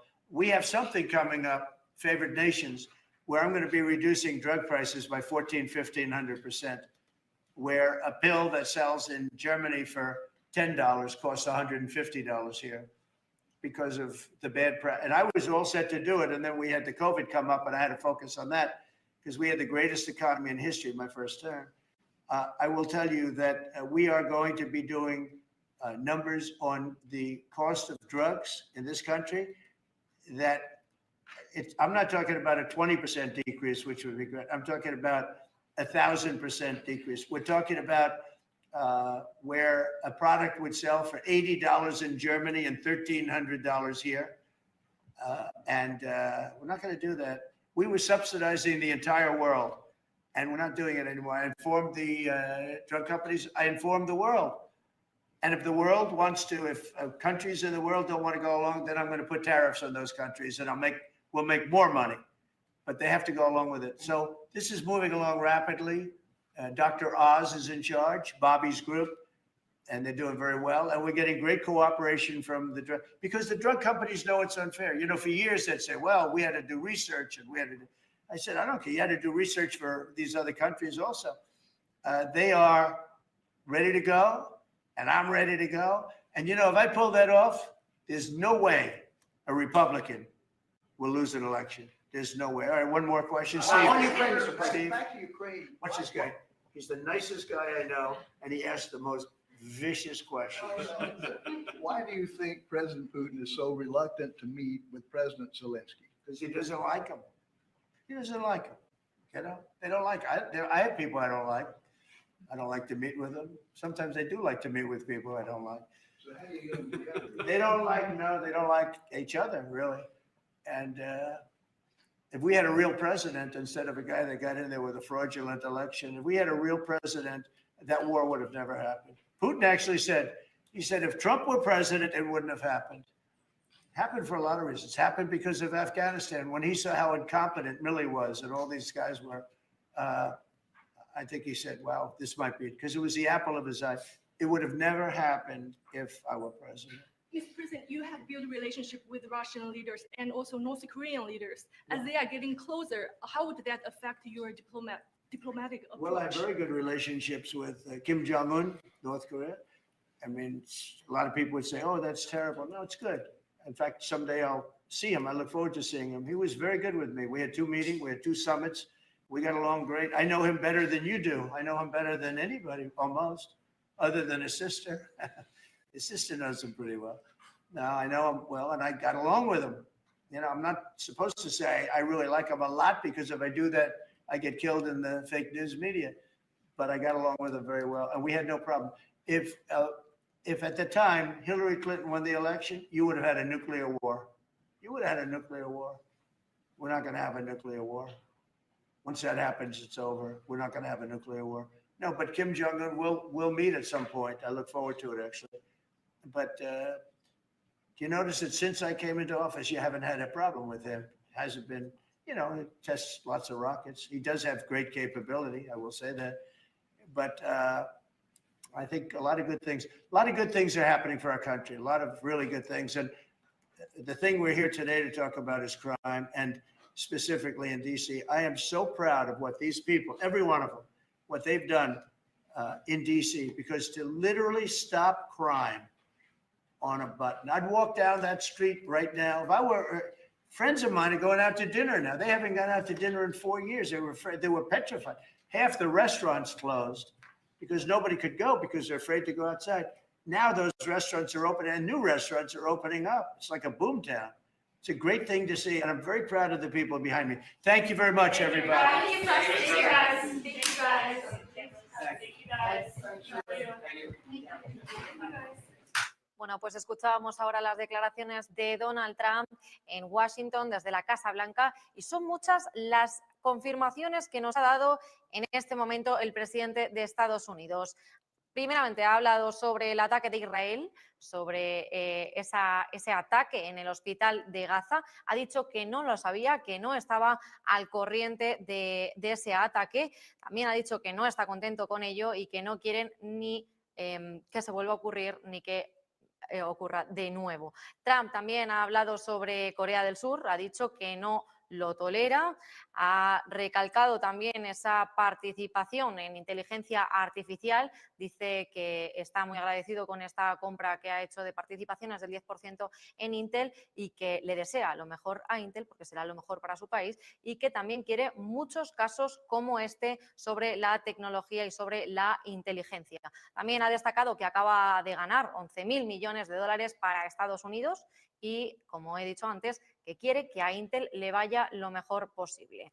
También, en cuanto a las preguntas de los periodistas sobre aranceles, ha dicho que se pueden usar para poder detener las guerras y los conflictos bélicos que estamos teniendo a día de hoy en el mundo. También sobre el apoyo aéreo y la guerra en Ucrania, el presidente ha dicho que no han discutido garantías de seguridad específicas y que Estados Unidos participará en ese respaldo de las garantías de seguridad. También ha dicho que no gastan ya dinero en Ucrania, es decir, que Estados Unidos ha frenado ya esas ayudas a Ucrania, y ha mencionado también sobre esa reunión que tuvo con el presidente de Rusia, con Vladimir Putin, el pasado lunes en Alaska. Ha valorado esa presencia de su homólogo ruso en Alaska y ese esfuerzo por ir hasta allí. Ha indicado que las conversaciones que tuvieron fueron muy buenas, que hablaron también sobre misiles y sobre sobre misiles y nuclear con Putin en Alaska, y también sobre su deseo de desnuclearizar. Pues bien, nos quedamos pendientes también a esas declaraciones de Donald Trump. Volverá a salir en directo, lo seguiremos desde aquí, desde Negocios Televisión, así que nos quedamos muy pendientes. De momento, una breve pausa publicitaria y enseguida volvemos con más noticias y con las últimas horas de hoy.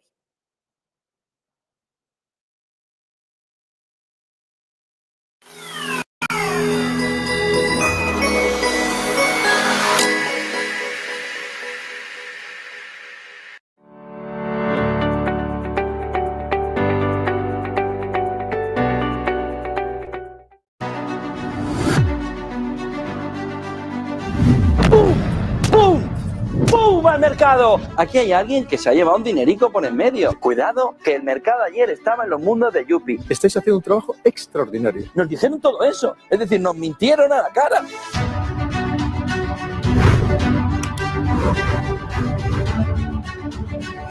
Vamos, que yo creo que ni en tiempos del Imperio Romano habíamos visto algo semejante. Lo que se podía esperar alrededor de los aranceles es peor.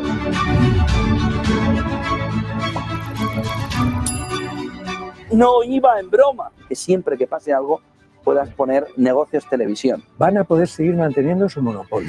El mercado se desploma por el movimiento, por la guerra arancelaria. ¡Entra Trump! Pero por favor, si lo que hace falta es estabilidad. Tú quieras estar al otro lado de la pantalla en lugar de en otros medios en negocios televisión. Y además se nota que no estáis subvencionados porque sois absolutamente objetivos e independientes.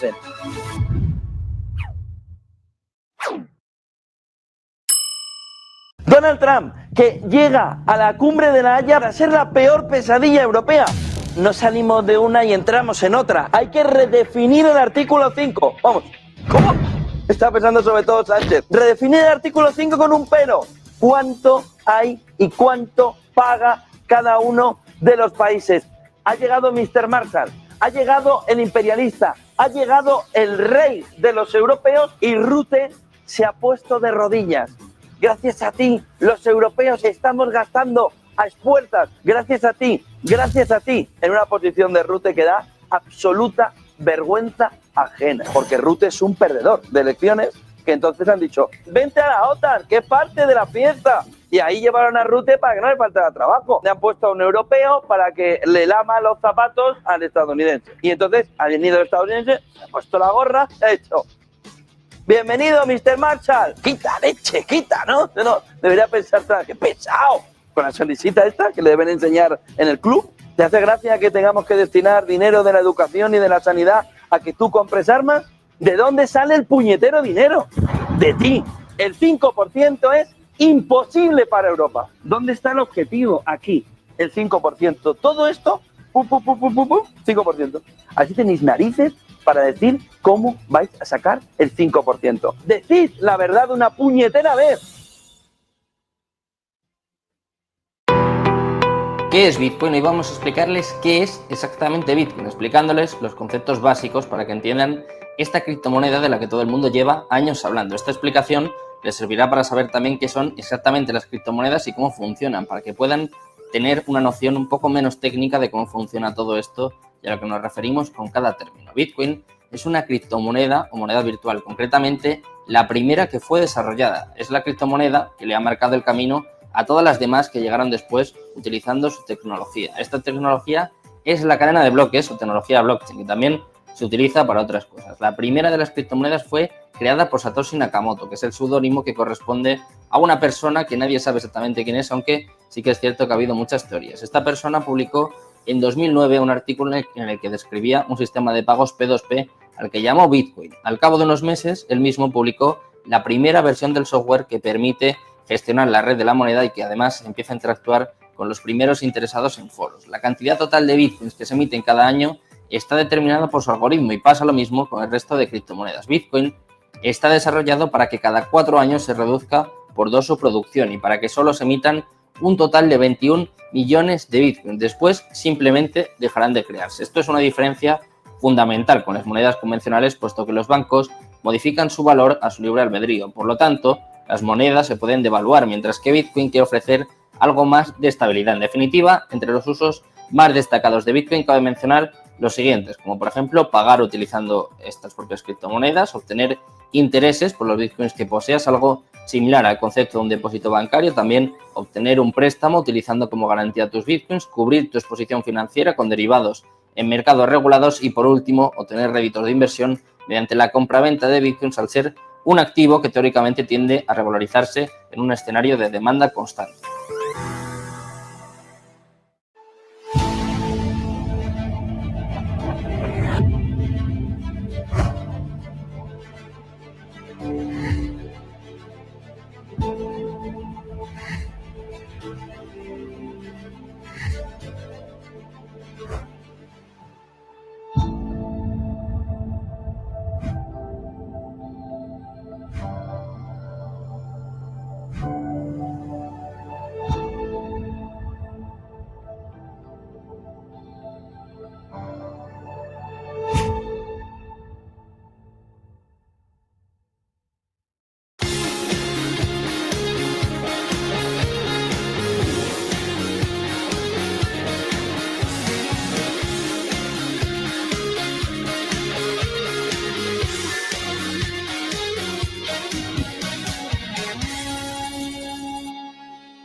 Bueno, pues ahí veíamos esa declaración, esas declaraciones de Donald Trump en la Casa Blanca, muy pendientes también a la próxima reunión que va a tener también lugar en el despacho Oval con el presidente de Corea del Sur, con Lee. Pero antes vamos a darles las últimas informaciones que nos llegan del día de hoy. Miramos primero al mercado.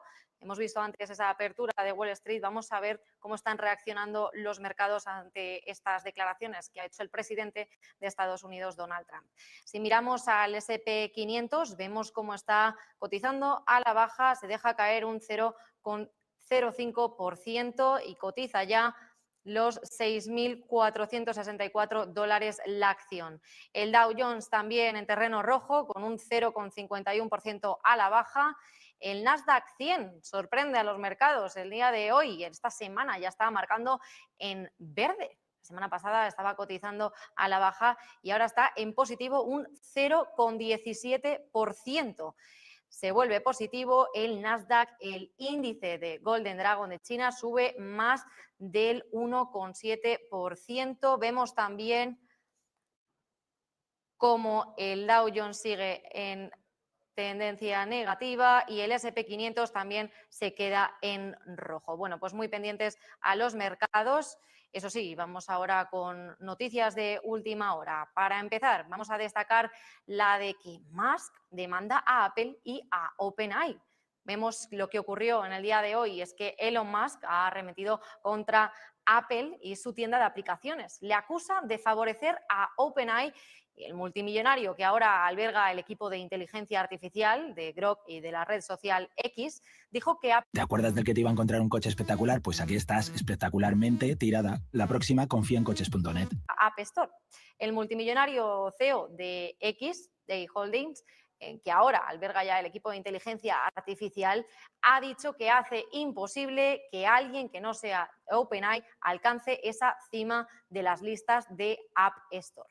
Sus comentarios marcan ya la mayor pelea que Musk ha protagonizado desde su enfrentamiento con el presidente de Estados Unidos, con Donald Trump, en que esa tuvo lugar en junio, cuando cada uno publicó comentarios despectivos sobre el otro en su propia red social. Los representantes de Apple y de OpenAI no respondieron inmediatamente a las solicitudes de estos comentarios. Sin embargo, Musk ha añadido que XAI emprenderá acciones legales contra lo que consideró una violación ante el antimonopolio. Apple y OpenAI, cuya aplicación ChatGPT es la aplicación gratuita para iPhone, más descargada ya en Estados Unidos, por delante de Grok, en el puesto número 5, mantienen una alianza en torno a la inteligencia artificial incorporada en los últimos iPhones. Sin embargo, Musk mantiene una larga disputa con el CEO de OpenAI, con Sam Altman, y dice que se remonta a esos desacuerdos que provocaron su separación después de que ambos fundaran juntos OpenAI. Altman ha respondido a esas afirmaciones de impropiedad que vivíamos este lunes, volviendo el foco hacia Musk, que gestiona la red de X. Además, ha sugerido que la manipula para servir a sus intereses personales. Por tanto, muy atentos a esa guerra de conversaciones entre Musk y el dueño de OpenAI, con Sam Altman. Mientras tanto, también miramos a otra tecnológica, el Intel teme efectos por intervención del gobierno. Intel Corporation ha advertido este lunes ante la Comisión de Bolsa y de Valores de Estados Unidos que la inversión de 8.900 millones de dólares del gobierno en la empresa conlleva riesgos significativos. El acuerdo otorga a Washington una participación del 10% a Intel y hemos visto también hace unos momentos cómo Trump decía que se alegraba de todo lo bueno que le pasara a Intel porque sería bueno para la compañía de Estados Unidos. La compañía también afirmó que las transacciones están sujetas a diversos riesgos e incertidumbres y que podrían tener un efecto adverso significativo en su negocio. Intel advirtió que podría también no recibir los fondos prometidos a tiempo, ya que estos fondos acelerados de FEDA no están obligados a entregarse en la fecha de cierre ni en ninguna fecha específica.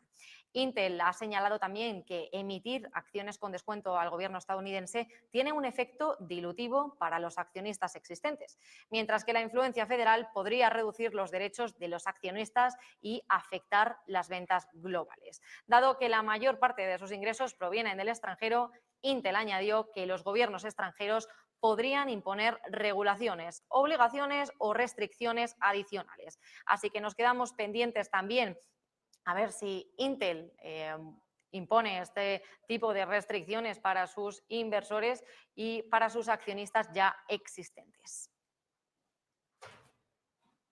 Y nos vamos ahora a poner el foco en Francia, que el primer ministro francés pedirá voto de confianza el próximo 8 de septiembre. Esto es lo que han dicho para asegurar su plan presupuestario.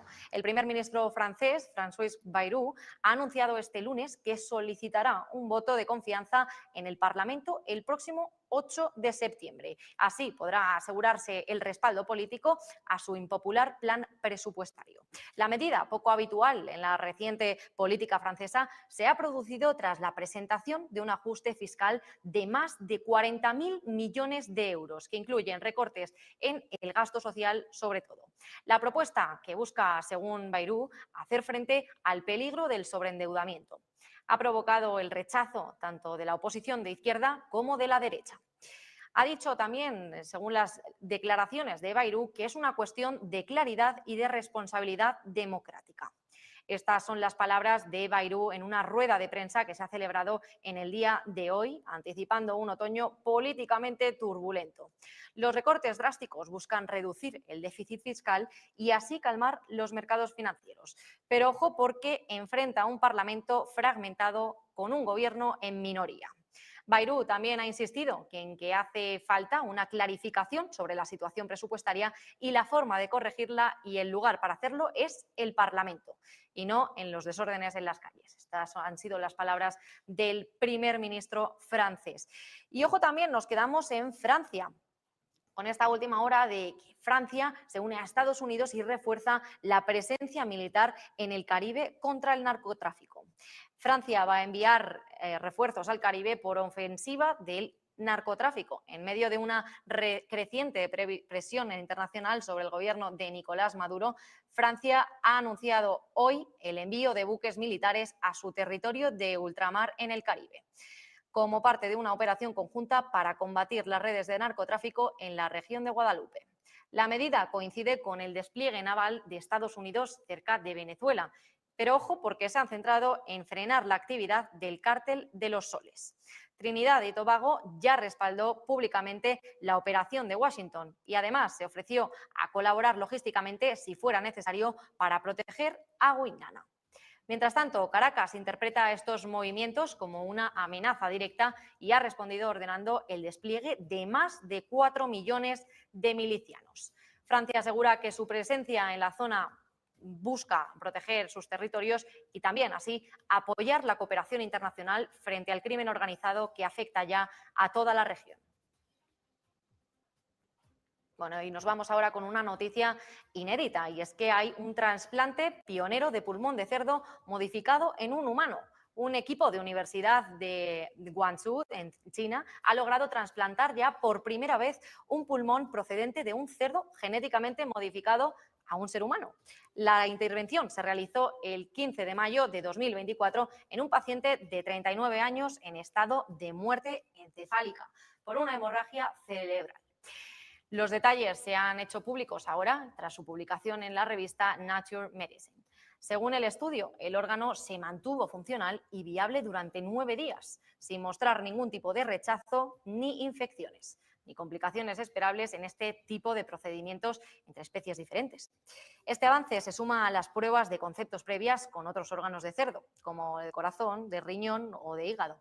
Sin embargo, ojo, porque este pulmón representaba un desafío especial por sus complejidades atómicas y fisiológicas, según han explicado los investigadores, además de que su gran flujo sanguíneo y la exposición directa al aire los hacen especialmente vulnerables a daños del humano.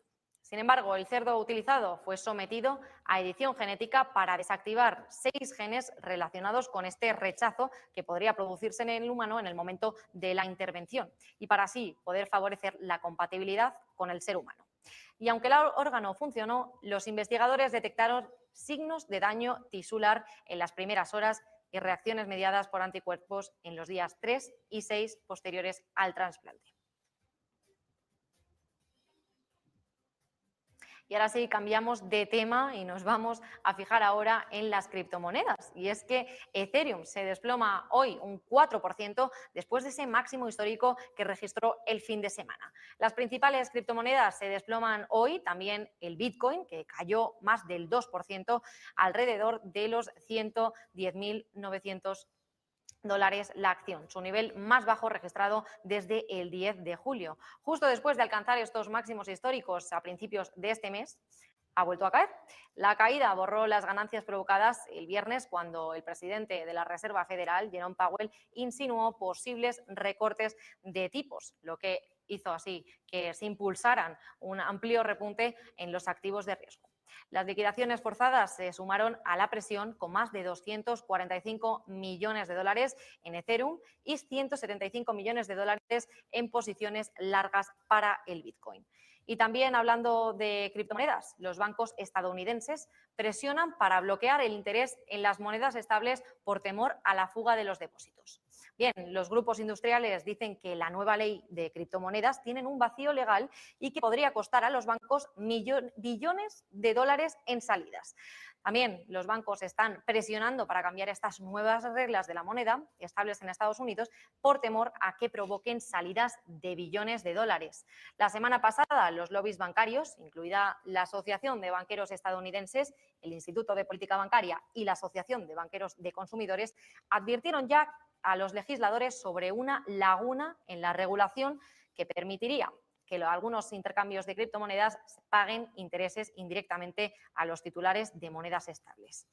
Las monedas estables, que son los tokens digitales vinculados a activos del mundo real, como el dólar estadounidense, ya se ven afectadas. Sin embargo, esto significa que bajo las nuevas reglas los bancos podrán emitir sus propias monedas estables, pero ojo porque tendrán prohibido pagar intereses. Sin embargo, estos intercambios de criptomonedas podrán ofrecer indirectamente intereses y recompensas a los titulares, eso sí, de las monedas estables emitidas por terceros como Circle o Tether. Los bancos temen que esto cree un campo de juego desigual y que provoque salidas masivas de depósitos hacia ellos. Y si los clientes eligen obtener rendimiento manteniendo monedas estables en intercambios de criptomonedas en lugar de monedas o dólares en efectivo en los bancos.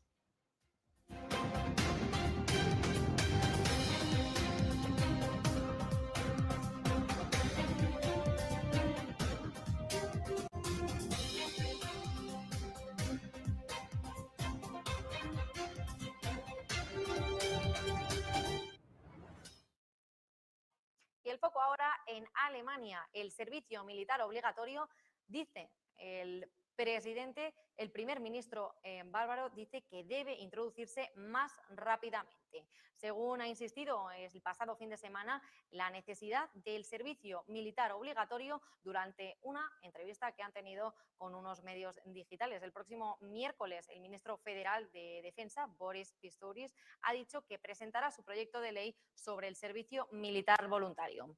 Söder lo califica de primer paso en la buena dirección y subraya que un cambio hacia el servicio militar obligatorio requerirá una modificación de la ley fundamental, lo que exigirá de lleno los votos de la izquierda o de la AfD. Antes, Gurpinar, el vicepresidente federal del Partido de la Izquierda, declaró a Euronews que el Partido de la Izquierda rechaza el servicio militar obligatorio. Han dicho también que la suspensión del servicio militar fue en 2011 y que fue un gran éxito para el movimiento de objeción de conciencia. Esto significa que en el futuro el servicio militar sería obligatorio para los hombres y voluntario para las mujeres. Según ha dicho Söder, esta sería la forma más sencilla y más rápida de implantarlo. Sin embargo, no cree que los llamamientos y hacer una atractiva la Bundeswehr basten para atraer suficientes reclutas. El Ministerio de Defensa ha publicado ya recientemente unas cifras en las que muestran una evolución muy positiva. En julio de este año, la Bundeswehr registró ya un aumento de personal de unos 2.000 reclutas en comparación con el mismo mes del año anterior. Esto significa que la fuerza cuenta ahora ya con unos 183.000 militares. Y muy pendientes también sobre esta situación en Corea del Sur. Vamos a ver ahora el directo en Negocios Televisión, en escasos minutos, este directo con el presidente de Corea del Sur. Pero mientras tanto, cabe destacar que Trump, durante su reunión que ha tenido ahora en la Casa Blanca, también ha dicho y ha publicado en su red social, en Truth Social, esta mañana, qué está pasando en Corea del Sur. Y ha respondido que parece una purga o una revolución. Dice que no está claro muy bien estas declaraciones de Donald Trump y que el expresidente surcoreano, Yoon, declaró la ley marcial en diciembre de 2024, tras la cual fue destituido del cargo del poder. Corea del Sur celebró elecciones presidenciales en junio de 2025 que ganó el actual presidente Lee Jae-myung. No podemos tener eso y hacer negocios allí. Así concluyó Trump en su mensaje de Truth Social. Así que bueno, estaremos muy pendientes a esa reunión que tendrá Lee más tarde en la Casa Blanca. La seguiremos desde aquí, desde Negocios Televisión. Está prevista que comience ahora a las 6:30, pero bueno, si nos lleva unos escasos minutos estaremos aquí para seguir informándoles. También destacar que el ataque que ha ocurrido esta mañana, un ataque mortal en Gaza de 20 víctimas, en la que 5 de ellos han sido víctimas de este ataque y han sido periodistas. También la oficina de medios de Gobierno de Gaza confirmó esta mañana que al menos estas 20 personas murieron ya, incluida 5 periodistas en este ataque israelí contra el hospital Nasser en Gaza, y a lo que el presidente Donald Trump ha dicho que no tenía ni idea de lo que había ocurrido esta mañana en Gaza. También España lo ha calificado de inaceptable el ataque israelí en el hospital de Gaza. España condenó energéticamente esta mañana el ataque israelí contra el hospital Nasser de Gaza, calificándolo de flagrante e inaceptable violación del derecho internacional humanitario. Además, ha dicho que debe estar y debe ser investigado y que el ataque dejó 20 muertos, incluidos periodistas, y alrededor ya de 50 heridos en un centro que debería estar bajo protección especial. El ministro de Asuntos Exteriores de España, José Manuel Álvarez, ha subrayado que el ataque, junto con las muertes que causó y la hambruna introducida en Gaza, constituye ya una gran violación del derecho internacional. Además, Madrid enfatizó que lugares como hospitales no pueden ser atacados bajo ninguna circunstancia. El Gobierno también subrayó el especial dolor causado por el asesinato de los periodistas, señalando que su labor es vital y merece protección especial. España ha reiterado también su pleno compromiso con el derecho de acceso a la información, esencial para garantizar la libertad de expresión y el acceso a la información de toda la ciudadanía. Esto es lo que ha subrayado el Ministerio en un comunicado. Además, también ha sido Siria la que lo ha calificado. El Ministerio de Asuntos Exteriores y Expatriados de Siria emitió un comunicado el lunes condenando la incursión del ejército israelí en las zonas de Beijing y en el sur de Siria, calificándola como escalada peligrosa.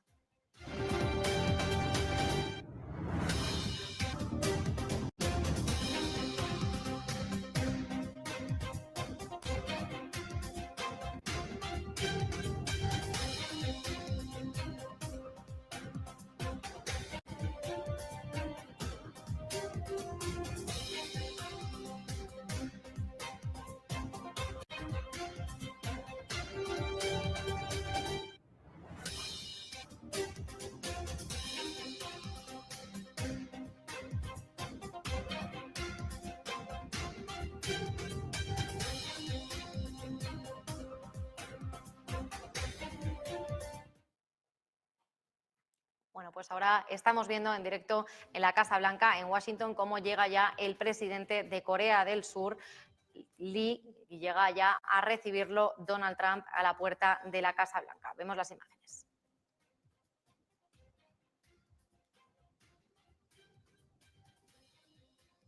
Ahí nos quedamos a la espera de esta reunión que tendrá lugar en breves momentos. Vemos ese recibimiento por parte del presidente de Estados Unidos, Donald Trump, al presidente de Corea del Sur.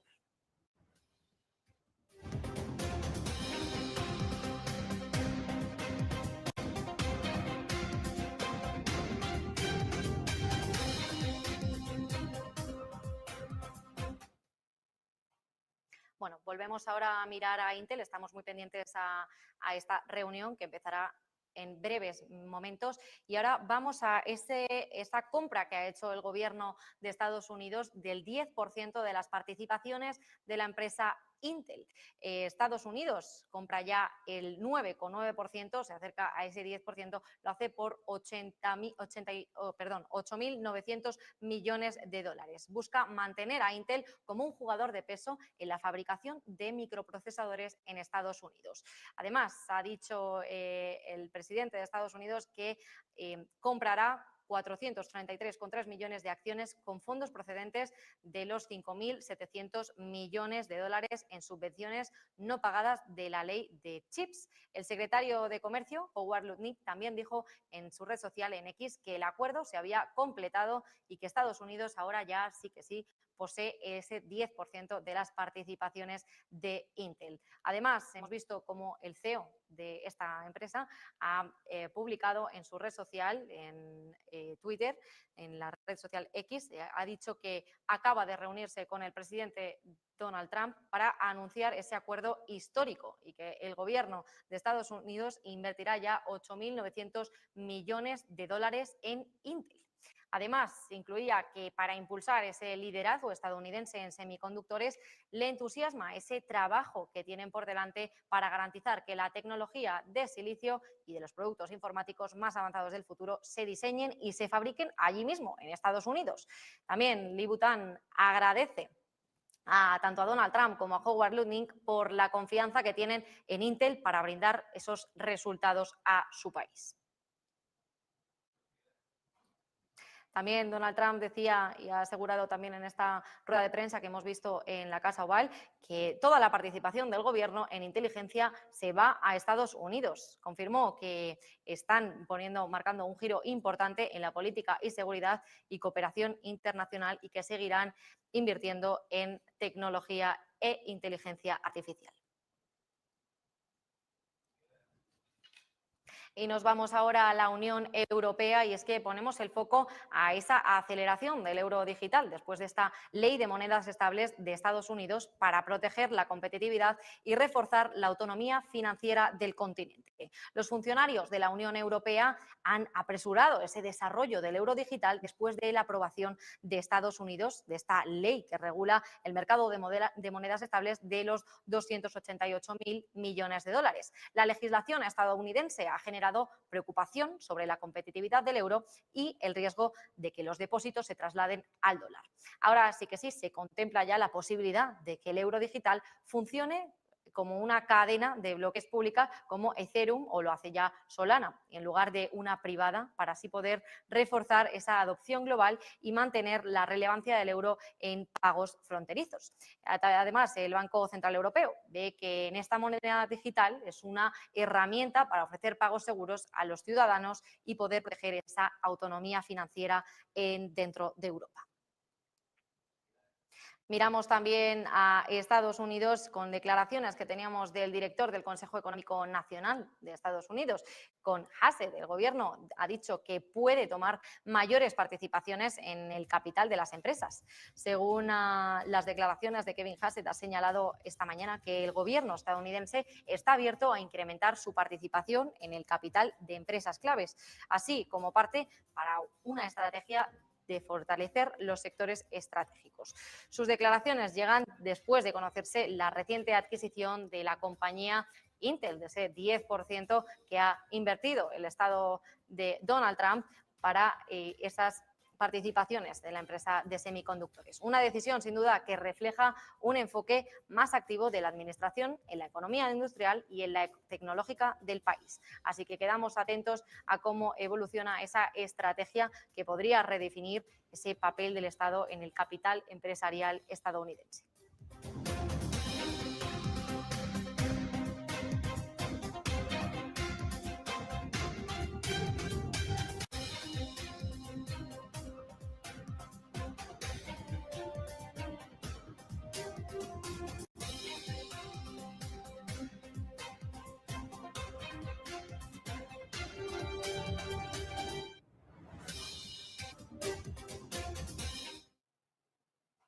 Y otra vez en jaque volvemos a Francia, y es que Bayrou se someterá a un voto de confianza el próximo 8 de septiembre después de su plan de austeridad en Francia. El primer ministro ha dicho que si no supera el voto de confianza tendría que dimitir y se produciría de nuevo una crisis en el gobierno francés. El primer ministro francés, Bayrou, se someterá el próximo 8 de septiembre al aval del Parlamento por su impopular plan de ahorro de 44.000 millones de euros en los presupuestos de 2026, con un voto de confianza antes de la primera gran protesta convocada para el día 10. Además, es que si el primer ministro no supera el voto de confianza en la Asamblea Nacional, podría darse un escenario de posibles puestos centristas y conservadores que le apoyan y que no tienen mayoría absoluta. Tendría que dimitir y se produciría una nueva crisis de gobierno en Francia. Bayrou, que compareció esta mañana, este lunes 25 de agosto, en una conferencia de prensa, ha insistido en que hace falta una clarificación sobre la situación presupuestaria y la forma de corregirla. Además, ha dicho que el lugar para hacerlo no es en los desórdenes de las calles, sino en el Parlamento. Consciente de su falta de mayoría clara, el jefe de gobierno justificó esa moción de confianza que abre ya las puertas a una caída del Ejecutivo y a la inestabilidad, ojo, que puede venir a continuación, con el argumento de que sería más arriesgado no hacer nada. Además, volvemos ahora con Francia, y es que han dicho ya que por parte de Correos, a consecuencia de la guerra de los aranceles, Europa suspenderá los servicios postales a Estados Unidos. Y además es que Reino Unido, Francia, Alemania, Italia, España y los Países Bajos ya van a suspender temporalmente esos servicios para la próxima semana. Ojo, porque solo se verán afectadas aquellos paquetes superiores a los $800, es decir, a todos aquellos paquetes que sean inferiores a 682 euros, o lo que es lo mismo, $800, la Casa Blanca dijo que su objetivo es combatir las prácticas ilegales y abusivas, como la importación de drogas ilegales en Estados Unidos. Por tanto, estas cartas y los pequeños paquetes de menos de $100 no se verán afectados. Además, el Reino Unido, con su correo postal Royal Mail, dijo que esperaba tener un nuevo sistema en funcionamiento en los próximos días para poder cumplir la nueva norma. De su lado, la alemana Deutsche Post afirma que siguen sin resolverse cuestiones claves en relación con las tasas aduaneras. Y Francia también, con la Post, afirma que no se ha dado tiempo suficiente a los operadores postales europeos para que se puedan organizar, y también ha señalado que esas especificaciones y los detalles técnicos todavía están incompletos del lado estadounidense. Por tanto, no tienen mucha más información. Eso sí, la española Correos ha justificado ya esa suspensión temporal como medida preventiva para proteger los intereses de los clientes y poder así evitar retrasos o problemas con el proceso de entrega. Este cambio normativo tendrá un impacto significativo en el comercio electrónico transatlántico y también especialmente para las pequeñas y medianas empresas que exportan productos de bajo valor a Estados Unidos. La eliminación de las exenciones fiscales significa que todos los paquetes comerciales estarán sujetos a estos aranceles correspondientes en función del origen y del valor del producto a partir de ese 29 de agosto. Y ojo, porque Japón también dejará de aceptar algunos paquetes procedentes de Estados Unidos. Según ha anunciado esta mañana, dejará esos paquetes enviados desde Estados Unidos debido a la disputa comercial bilateral que tienen ahora mismo en curso Estados Unidos y Japón. Estos paquetes incluyen también regalos con un valor superior a $100 y paquetes con productos destinados a la venta. Ya Japan Post ha informado que la decisión se tomó después de que el presidente estadounidense, Donald Trump, firmara una orden ejecutiva para suspender el trato de minimis libre de impuestos para todos los países, lo que permitirá así la entrada a Estados Unidos de paquetes con un valor inferior a $800, eso sí, sin pagar impuestos. La orden ejecutiva entrará en vigor el 29 de agosto, mientras que la decisión de Japan Post entrará ya a partir del 27 de agosto.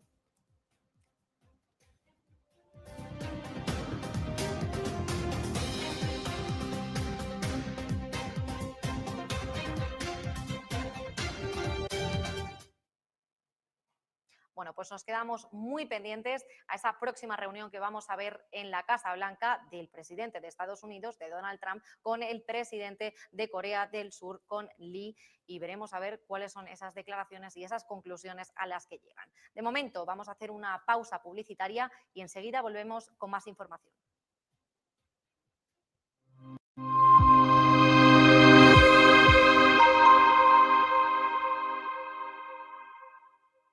Todo propietario tiene miedo a alquilar sus inmuebles. Ya no es así. En SEAG te ofrecen su garantía de alquiler, con la que puedes alquilar tu vivienda y en caso de impago podrás seguir cobrando mes a mes de forma indefinida hasta recuperar el inmueble. No tendrás que preocuparte del proceso jurídico porque desde SEAG se ocupan de todo, incluso de los actos de vandalismo. Además te protegen contra el subarriendo y la ocupación. Cuentan con prestaciones, tanto para alquiler de larga estancia, temporal, habitaciones, locales, incluso con alquileres ya en curso.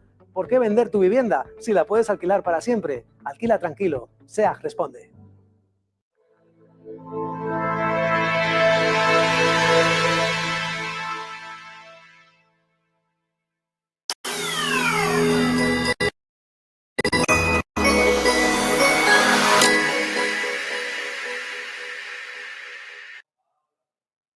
Bueno, pues nos trasladamos ya a la Casa Blanca, que acaba de dar comienzo esa reunión entre el presidente de Estados Unidos, Donald Trump, y el presidente de Corea del Sur, Lee.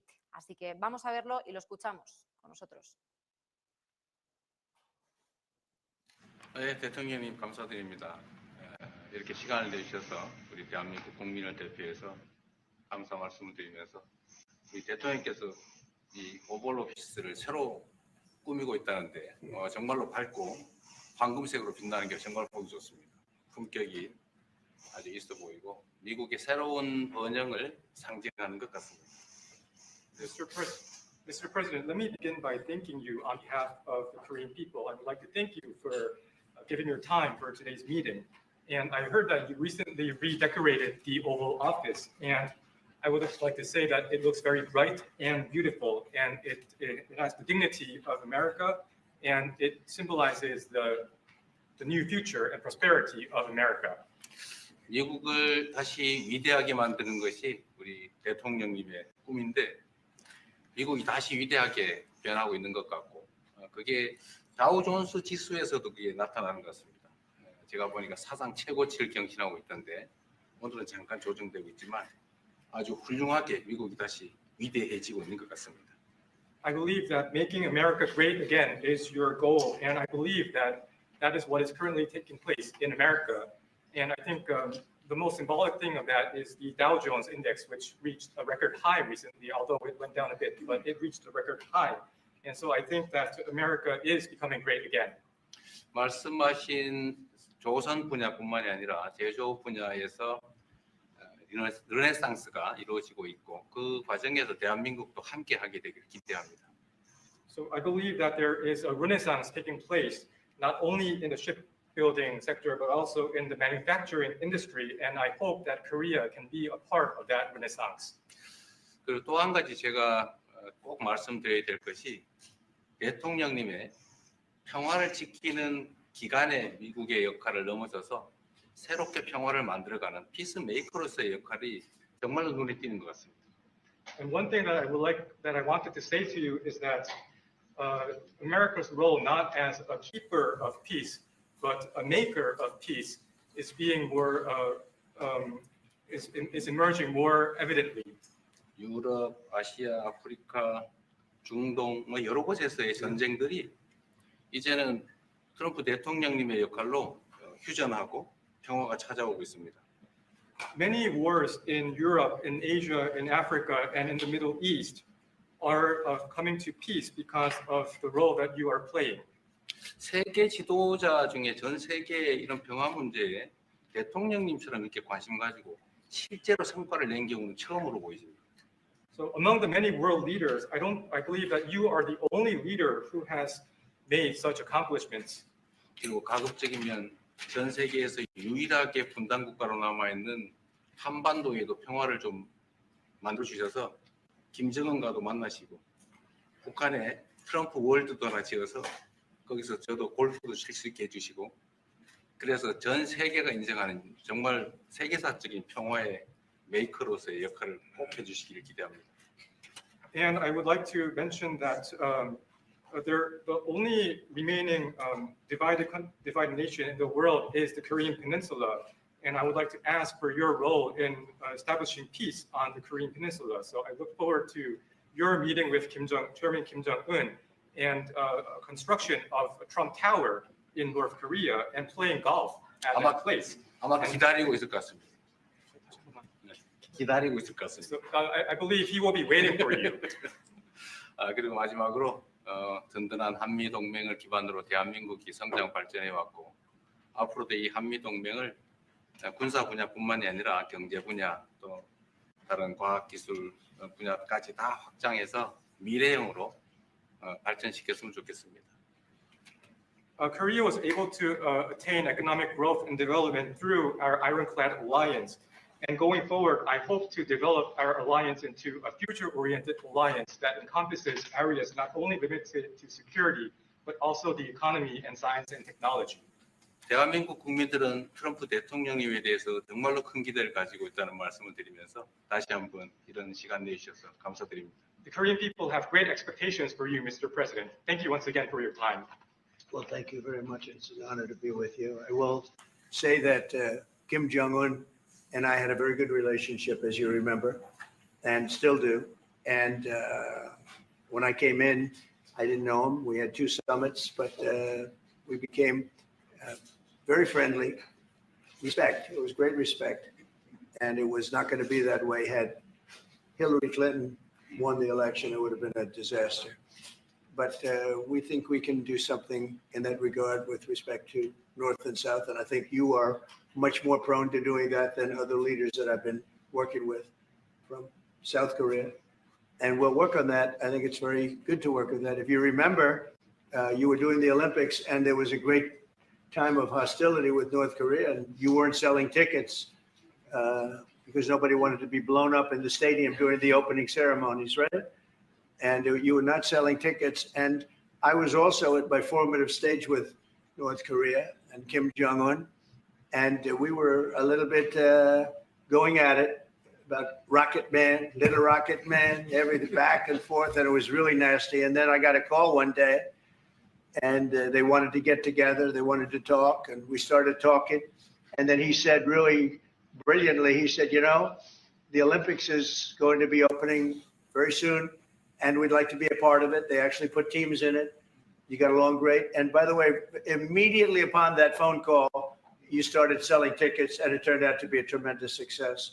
So it went from being empty stadiums because people were afraid to go because it was a target potentially to a great success. And I was very proud of that. You had one of the most successful Olympics and now we have the Olympics coming to the US. So we're very happy about that. But that was a great honor to get involved and make the Olympics so successful.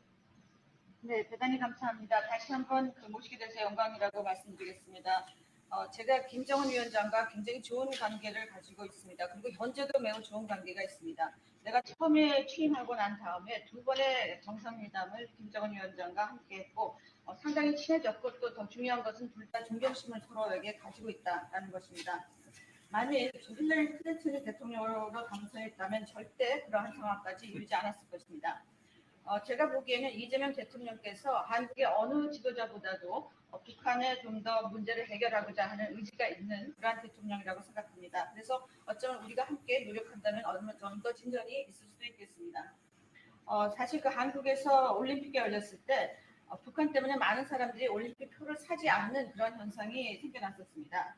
그런데 김정은 위원장이 그때 사실은 김정은 위원장과 초기에는 제가 별로 사이가 좋았던 것은 아닙니다. 서로 로켓맨이라고 부르면서 주고받는 그러한 해프닝도 있었습니다.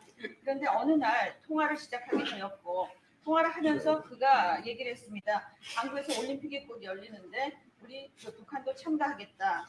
이렇게 얘기를 했습니다. 그리고 그 통화 직후에 올림픽 표가 많이 팔리기 시작했습니다. 그리고 한국의 올림픽은 올림픽 역사상 가장 성공적인 올림픽으로 지금 기록되고 있습니다. 또 우리 미국도 곧 올림픽을 주최할 예정입니다. 그래서 우리도 미국에서 성공적인 그런 올림픽을 주최할 계획을 가지고 있습니다.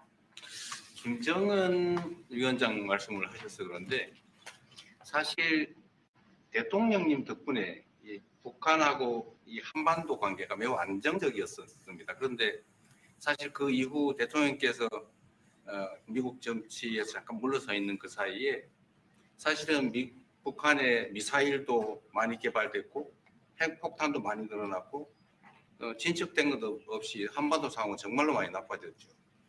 Mr. President, you mentioned about Chairman Kim, and thanks to your efforts when you were in office during your first term, the situation on the Korean Peninsula was stable.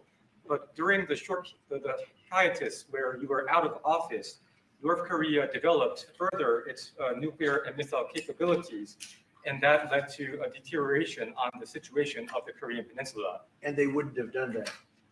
They would not have done that if I were president. It 내가 was not going to 만약에 happen. 대통령이 당선되었다면 그런 일이 일어나지 않았을 것입니다. 전적으로 공감합니다. I completely agree with you. 그래서 지금 얼마 전에 김여정이 미국과 저를 비난하는 발언을 할 때도 대통령과 김정은 위원장의 특별한 관계에 대해서는 의심하지 않는다 이런 표현을 했습니다. 기다리고 있다는 뜻으로 보여졌습니다. So when Kim Yo-jong, the deputy director of the Workers' Party of Korea, issued a statement denouncing South Korea, she mentioned about the good relation, the not bad relationship between you and Chairman Kim Jong-un, and I believe that this is a sign that North Korea is waiting. 한반도의 평화의 새 길을 꼭 열어주시기 바랍니다. So I hope that you will usher in a new era of peace on the Korean Peninsula. I will do that, and we'll have talks. He'd like to meet with me. He didn't want to meet with Biden because he had no respect for Biden, but we look forward to meeting with him, and we'll make relations better. You'll help that. You had a lot of leaders. I've gone through a lot of leaders in South Korea. You know, it's been quick. You'll be there for a long time. But we, in the various leaders that I've dealt with, they were not approaching it properly, in my opinion, having to do with North Korea. But I think your approach is a much better one. 네, 그렇게 하도록 하겠습니다. 김 위원장이 바이든 전 대통령을 만나고 싶죠 하지는 않았지만 나는 만나고 싶어 할 것 같습니다. 그래서 그런 그 시도를 하겠고요.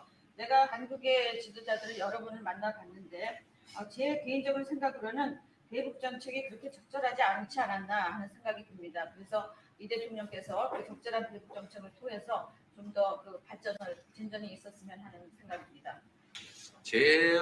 저의 관여로 남북 관계가 잘 개선되기 쉽지 않은 상태인데 실제로 이 문제를 풀 수 있는 유일한 인물이 트럼프 대통령이십니다. So resolving this issue through my engagement is not an easy thing. And the only person that can make progress on this issue is you, Mr. President. 대통령께서 피스메이커를 하시면 저는 페이스메이커로 열심히 지원하겠습니다. So if you become the peacemaker, then I will assist you by being a pacemaker. That's good. We can do big progress, I think, with North Korea. Absolutely. 네, 북한에 대해서 큰 진전을 함께 이루어 나갈 수 있다고 믿습니다. Okay, thank you very much. Thank you very much. Good job. Okay, questions, please. Mr. President, when you met with Russian President Vladimir Putin, how soon did he say that he wanted to sit down with Ukrainian President Zelensky? Russia, as of now, says there's no meeting on the books and no agenda is set. Well, that's going to be up to them. It takes two to tango. I always say it.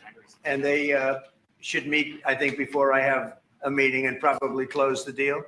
But I think it's appropriate they meet. They do not exactly get along well. As you can...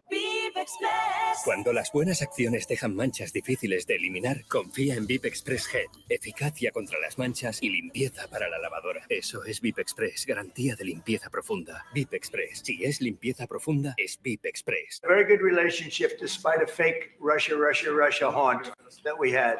But we've always had a great relationship, very good relationship, strong relationship with Russia. That's a good thing, not a bad thing, by the way. That's a very good thing.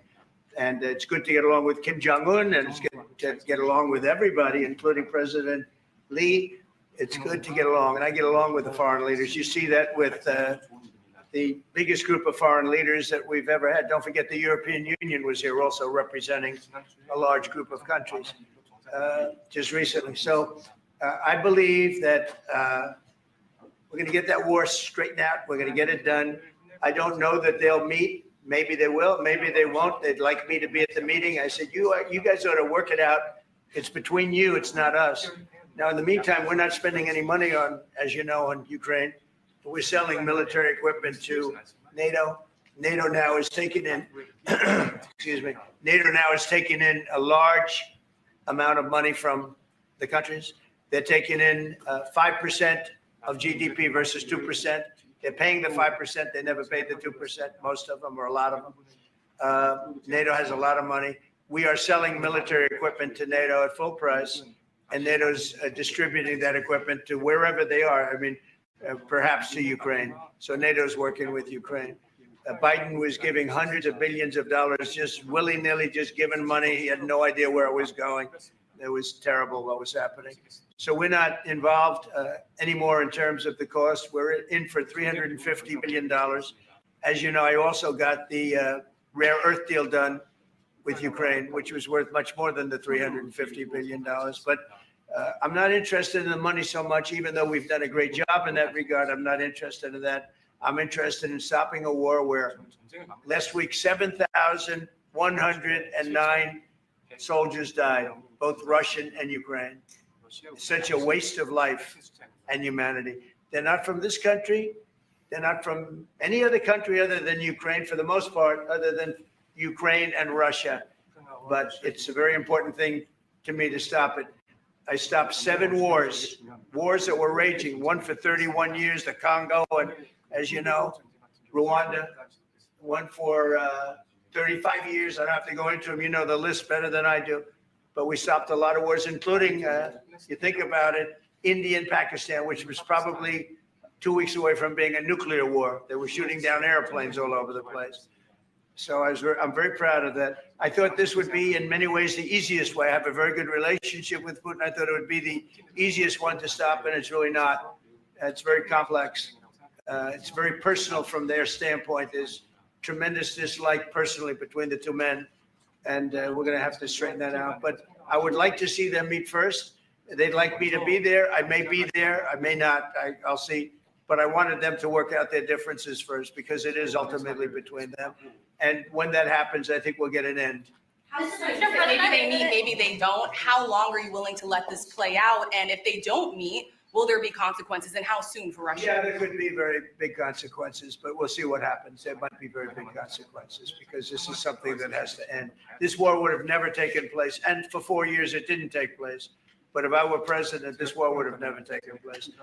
There has not been a war like this since the Second World War. This is the biggest thing that's happened in terms of warfare, wars. It's a whole new form of fighting. It's a drone fighting. It's a drone war. No, a drone war never existed before. And we're actually studying it from the standpoint of Pete Hegseth and everybody. We're studying it and studying it very carefully. This is a whole new form of war, but it's a violent war. And there has been nothing like this since the Second World War. So we'll see what happens over the next week or two. And at that point, I'll step in very strongly. And if I have to be there, I'll be there. And we'll either have a deal or we won't. But a lot of people are dying, and I want to get us. Mr. President, Kim Jong-un wants to meet. When do you want to meet with him? With who? You said the North Korean leader wants to meet. How soon would you? You know, we want to have a meeting. I like to have a meeting. I get along great with him. You know, you were there. We even had a press conference. He had his first press conference. Kim Jong-un had a press conference. This was a little different press conference. I said, have you done a press conference before? No. And you know what? He did great. It was a great press conference, actually. It was historic. I doubt he's done one since. But I said, would you like to meet the fake news? Because whatever you want to do. And they came in like, you've never seen anything like it. And then he said, enough. And that was the end of the press conference. That was the end. It ended very rapidly, but I think he had a good time. I look forward to meeting with Kim Jong-un in the appropriate future. Would you reduce the number of forces in South Korea so that the United States could have more flexibility in the region? Would you consider reducing the number of U.S. forces in South Korea so that the United States can have more flexibility? Well, I don't want to say that now, because we've been friends and we're friends. And look, we have a lot of people over there. We have over 40,000 troops in South Korea. As you know, South Korea agreed to pay for that during my last term. And then when Biden came in, they complained to Biden that I wasn't a nice person, and he agreed not to pay. He gave up billions of dollars. We were getting paid billions of dollars. But then Biden ended that for whatever reason. It's unbelievable that he did. But we have a very good relationship militarily. They would say, but we gave you land. I said, no, you didn't. You lease us land. There's a big difference between giving and leasing. And maybe one of the things I'd like to do is ask them to give us ownership of the land where we have the big fort. You know, we spent a lot of money building a fort, and there was a contribution made by South Korea. But I would like to see if we could get rid of the lease and get ownership of the land where we have a massive military base. Would you go? Thank you, Mr. President. How are you planning to make? I also want to ask this question to Mr. President. Who are you with? I'm Song Mi-jin. I'm from South Korea's Arirang TV. Thank you so much. So as mentioned earlier, United States is South Korea's most important and closest ally. So in this point of view, I would like to ask you and also President Lee, what do you think are the key ways to make the South Korea-U.S. alliance greater? Well, I think it's great now. I feel very warmly toward South Korea. I will tell you that I have a lot of people in business that I deal with that are from South Korea. They love Trump because they feel I've saved. I think you would have had a nuclear war if I weren't. I think you would have had a nuclear war, North Korea and South Korea. I think it would have been a disaster. You're only 60 miles away from Seoul. They don't even need nuclear. They have their cannons, you know, howitzers, and they have them buried in the mountain. You know what I'm talking about. And I think you would have had, if I didn't win that election, if Hillary Clinton, crooked Hillary won that election, I think you would have had a nuclear war. It would have taken place, and it would have been horrendous for everybody, including them. It would have been very bad for them because we would have had to enter the picture, and we are the most powerful nuclear country in the world by far. Russia's second, China's third. China's going to catch eventually, 5 or 6 years. They're working to catch. One of the things we're trying to do with Russia and with China is denuclearization. And it's very important. One of the things I discussed with President Putin the other day, it wasn't just that, it was also other things. And I think the denuclearization is it's a big aim, but Russia's willing to do it, and I think China's going to be willing to do it too. We can't let nuclear weapons proliferate. We have to stop nuclear weapons. The power is too great. Okay? Thank you. Mr. President, I'd like to ask you further question about South Korea and U.S. alliance. I'm Anna from the Korea Times, and I'd like to ask you about the trade deal that's on the table. You mentioned about the shipbuilding industry, and President Lee mentioned about the manufacturing industry. And what other areas or sectors that you intend to focus on this trade deal? Because Korea is bringing in many investments and trade jobs as well. So I'd like to know the opinions of both, how to get a beneficial outcomes for both countries through this deal. Well, we're going to get along great because we really sort of need each other. We love what they do. We love their product. We love their ships. We love a lot of the things that they make. And they love what we have. We're dealing with them on Alaska having to do with the oil. You need oil and we have it.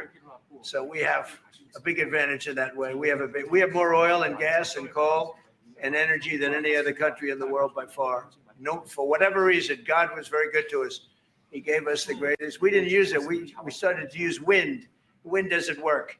They started to use solar panels that took over the land all over the Midwest, where the farmers said, what happened to my land? They'd have a 10-mile by 10-mile solar field that they couldn't farm. The most valuable farming land in the world, probably the most vibrant in the world. And they put solar plants all over the place. It's ridiculous. Big, massive black fields of solar that all comes out of China, all plastic, all comes out of China. But we have the greatest amount of energy in the world, and we're dealing with South Korea, as you know, in Alaska, and we're going to be making a deal, a joint venture with South Korea. Japan is involved also, very strongly involved. So we have Japan and South Korea, and we're actually the closest. You know, it seems like quite far away, Alaska, but actually it's right up the little ocean, right up the little Pacific Ocean. It's actually pretty close, relatively speaking. But we have more oil and gas and coal than any other nation in the world by far. And we're going to use it. And that's the thing that South Korea, I think, most wants from us, I would think. Mr. President, would you go back to the DMZ to meet with the North Korean leader? Say it. Would you go back to the DMZ to meet with the North Korean leader? I loved it. Remember when I walked across the line and everyone went crazy, especially Secret Service? I would say they were going crazy. And I looked into those windows, you know, the windows, the glass that you could only see if you looked direct, because there was all sorts of stuff. But I looked in and I saw more rifles pointing at me than you could. There were a lot of rifles in that building. The Secret Service was not happy. You know the buildings I'm talking about? The two blue buildings on each side. And I walked up the middle and I looked in the window and I saw more guns in that room than I've ever seen in my life. I looked at the other side and it was the same thing. And yet I felt safe. I felt safe because I have a great relationship with Kim Jong-un. I hope it stays that way. I think it will. I have a very good relationship. I understand him. I spent a lot of free time with him talking about things that we probably aren't supposed to talk about. And, you know, I get along with him really well. I think he has a country of great potential, tremendous potential. Is it possible you'd meet him this year or maybe next year? Well, I'm meeting a lot of people. I mean, it's hard to say that, but I'd like to meet him this year. President Xi would like me to come to China. It's a very important relationship. As you know, we're taking a lot of money in from China because of the tariffs and the different things. And it's a very important relationship. We're going to get along good with China. I hear so many stories about we're not going to allow their students, or we're going to allow their students to come in. We're going to allow, it's very important, 600,000 students. It's very important. But we're going to get along with China. But it's a different relationship that we have now with China. It's a much better relationship economically than it was before. With Biden, boy, what he allowed that, I mean, they just took him to the cleaners. You know the expression? They took him to the cleaners. I'm sure they have an equal expression in South Korea, but they took that guy out for a ride like nobody's ever been ridden before. Terrible. But we have a very strong relationship, Howard, I would say, economically with China now, getting much better. They have to give us magnets. If they don't give us magnets, then we have to charge them 200% tariff or something, you know. But we're not going to have a problem, I don't think, with that. I think that's perhaps behind us. You know, China intelligently went and they sort of took a monopoly of the world's magnets. And nobody needed magnets until they convinced everybody 20 years ago, let's all do magnets. There were many other ways that the world could have gone. But so it'll take us probably a year to have them. We're heavy into the world of magnets now, only from a national security standpoint. But we have a powerful thing. It's airplane parts. They have many Boeing jets. You know, they had 200 jets that didn't fly. And I've sent them all based on his word. I sent them all of the parts so their planes can fly. I could have held them back. I didn't do that because of the relationship I have. And their planes are now flying. You know, we had 200 of their planes were unable to fly because we were not giving them Boeing parts purposely, because they weren't giving us magnets. Therefore, we weren't giving them. But we have a much more powerful thing that's tariffs. If we want to put 100%, 200% tariffs on, we wouldn't do any business with China. And, you know, that would be okay too if we had to. But the magnet situation, we have tremendous power over them, and they have some power over us with magnets. We're going to have a lot of magnets in a pretty short period of time. In fact, we'll have so many we won't know what to do with them. But you know the story. It's a very interesting history with magnets. And it really is because presidents, not being business people, they allowed that to happen. And they shouldn't have. But we have much more. I mean, look, in terms of playing the cards, we have much bigger and better cards than they do. But with that being said, I think we have a great relationship. I spoke to President Xi fairly recently, and at some point, probably during this year or shortly thereafter, we'll go to China. And I think we're going to see a magnificent sight. It's a great country. Mr. President, on the National Guard, you and President Lee actually are planning to go to China. You mentioned either this year or next year. Could you please share more details about your plans going to China? And also President Lee, I think. Well, maybe we'll go together. Do you want to go together? We can share a plane. We'll save energy. We'll save a little, you know, the ozone layer. Remember President Obama used to talk about the ozone layer, and then he'd fly to Hawaii to play around the golf in a 747. Mr. President, on the accept the invitation, Mr. 그 방중 초청을 받아들이세요. 중국에서 만약 Well, it was sort of meant jokingly, but if you want, you can come. 대통령하고 같이 가면 좋겠습니다. I would like to go together with President. Do I accept? He does. If you want to go, I'm going to get special permission. I'm sure you can go, but we're going to have a great relationship with China. I mean, it's happening. You see it. It's happening. They have some cards. We have incredible cards, but I don't want to play those cards. That would, if I played those cards, that would destroy China. I'm not going to play those cards. Mr. President, on the National Guard, you've talked a lot about Democratic-run cities and states. Would you also consider sending the National Guard into red states and red cities that are also seeing high crime? Sure, but there aren't that many of them.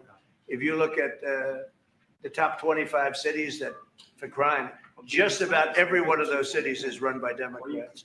And you know, one of the bad things they did, cashless bail, if you look back on time, when they allowed a murderer out that afternoon, you know, he'd kill somebody and then a couple of hours later, he's walking the streets again, oftentimes killing again rapidly.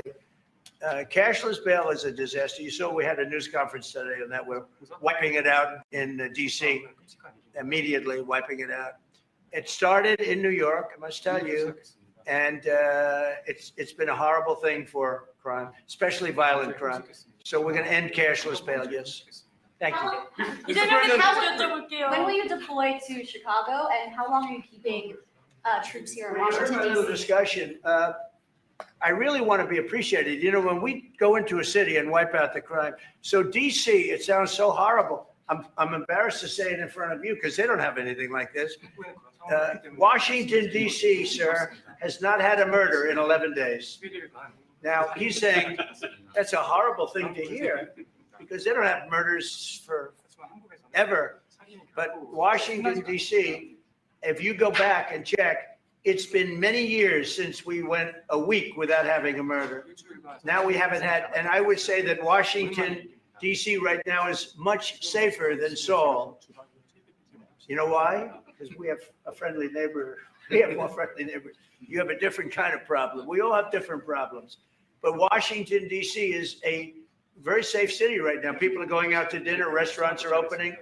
Restaurants that were going to close are now going to stay open. Friends of mine are going out to dinner all the time. They didn't go out to dinner for 4 years. It went rampant during the Biden years. Just rampant. That's why Susie is very close to the mayor and has a lot of respect for her, but I view it maybe a little differently because the mayor would say that it's gotten better for 30 years. It's gotten better. No, it's gotten worse. And the worst day of all was when we just got to office for the second time, and it's in very bad shape. So the mayor shouldn't be saying that violent crime has been getting better. It's been getting much worse. And the day I took office, it was the worst. And we did some minor things, made it a little bit better. But then we said, look, we got to stop it because too many people are getting killed. And we have not had a murder in 11 days. It sounds crazy. I hate to say this in front of this gentleman who I respect because they don't have murders for years. But we have not had a murder in 11 days. And that's going to go on for a long time. And there will be, I guess, it'll happen a little bit. But we have a very safe city. This is one of the safer cities right now in the country. And in a short period of time, it'll be like the border. Nobody came in through our border for the last 90 days, 3 months. We had 0 illegal aliens from the Congo, from South America, from all over the world, from prisons coming in, pouring into our country. Nobody, not one person. And this is done by a liberal group, a liberal think tank. They do the work. Not one person has come into our country. Think of that. It's been amazing. And I didn't have to go back to Congress and ask. Biden could have done this by himself. I did. I said, close the borders. We had the great Tom Homan. We had Christie, as you know, Christie Noem, who did a fantastic job. She's doing a fantastic job. Pete Hegseth has been incredible with the, as I call it, the Department of War. You know, we call it the Department of Defense, but between us, I think we're going to change the name. You want to know the truth? I think we're going to have some information on that maybe soon. But I think because, you know, Department of Defense, we won the World War I, World War II. It was called the Department of War. And to me, that's really what it is. Its defense is a part of that. but I have a feeling we're going to be changing. I'm talking to the people. Everybody likes that. We had an unbelievable history of victory when it was Department of War. Then we changed it to Department of Defense. So that's a little thing, has nothing to do with your country, but it's something that I think you're going to be hearing about or seeing about over the next couple of weeks. Probably that change is going to be made over the next week or so.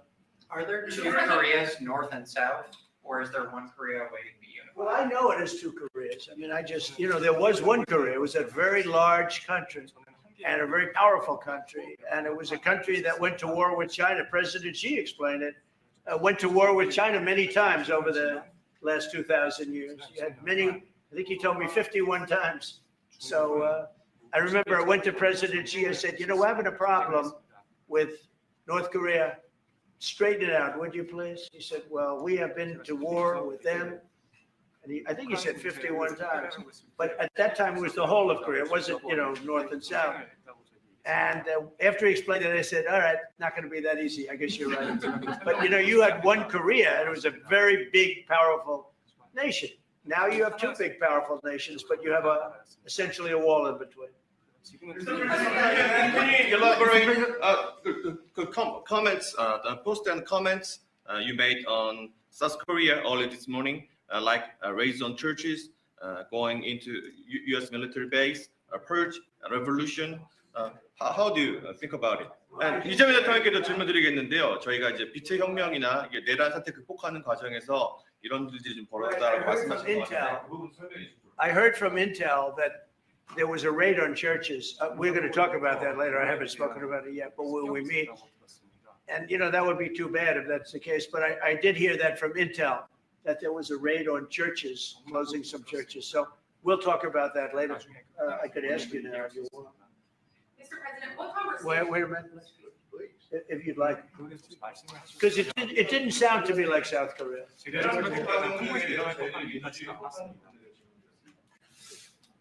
간단하게 말씀을 드리면 지금 대한민국은 아시는 것처럼 친위 쿠데타로 인한 혼란이 이제 극복된 지 얼마 안 된 상태고 그 내란 상황에 대한 국회가 주도하는 특검에 의해서 사실 조사가 진행 중입니다. 물론 저의 통제하에 있지는 않지만 하여튼 대한민국 검찰이 검사가 하는 일은 팩트 확인, 팩트 체크인데 미군을 직접 수사한 게 아니고 그 부대 안에 있는 한국군의 통제 시스템이 어떻게 작동했나를 확인한 것 같습니다. 나중에 좀 더 자세히 설명을 드리도록 하겠습니다. So it hasn't been long since Korea has overcame the political turmoil following the self-coup by the former president. Currently, there is a fact-finding investigation by a special prosecutor that was appointed by the National Assembly. And this special prosecutor... Is his name deranged Jack Smith by any chance? They took him from our country. Deranged Jack is a deranged, sick individual. But go ahead. I'm only kidding. Maybe I'm not. And that special prosecutor is not under my control. And so the special prosecutor is conducting a fact-finding investigation. And I would like to explain about what you said about U.S. bases. They did not conduct a search and seizure of American bases, but they looked into the chain of command and the control system of the Korean military. Right. And I would be happy to That's okay. explain about this more in detail I'm sure it's during our lunch meeting. I am sure it's a misunderstanding, but there is a rumor going around about churches, raiding churches. So we'll talk. I'm sure that's going to be worked out fine. Yeah, please go ahead. Mr. President, what conversations have you had with Israeli Prime Minister Benjamin Netanyahu about what is going on in Gaza? There was a UN-backed report that said there was a famine in Gaza. Based on what you know and what you've been briefed on, do you agree with that? So I deal with Bibi Netanyahu quite a bit, and we had great success, obviously, in Iran. We knocked out their nuclear threat. That would have been a horror show having them have a nuclear weapon. They would have used it too. We did very well there. Right now, they're talking about Gaza City. There's always talking about something. At some point, it's going to get settled. And I'm saying you better get it settled soon. You have to get it settled soon. And that means, nobody can forget October 7th. People forget October 7th. That was one of the most brutal. I've seen some terrible things, some brutal things. That was about as bad as it gets.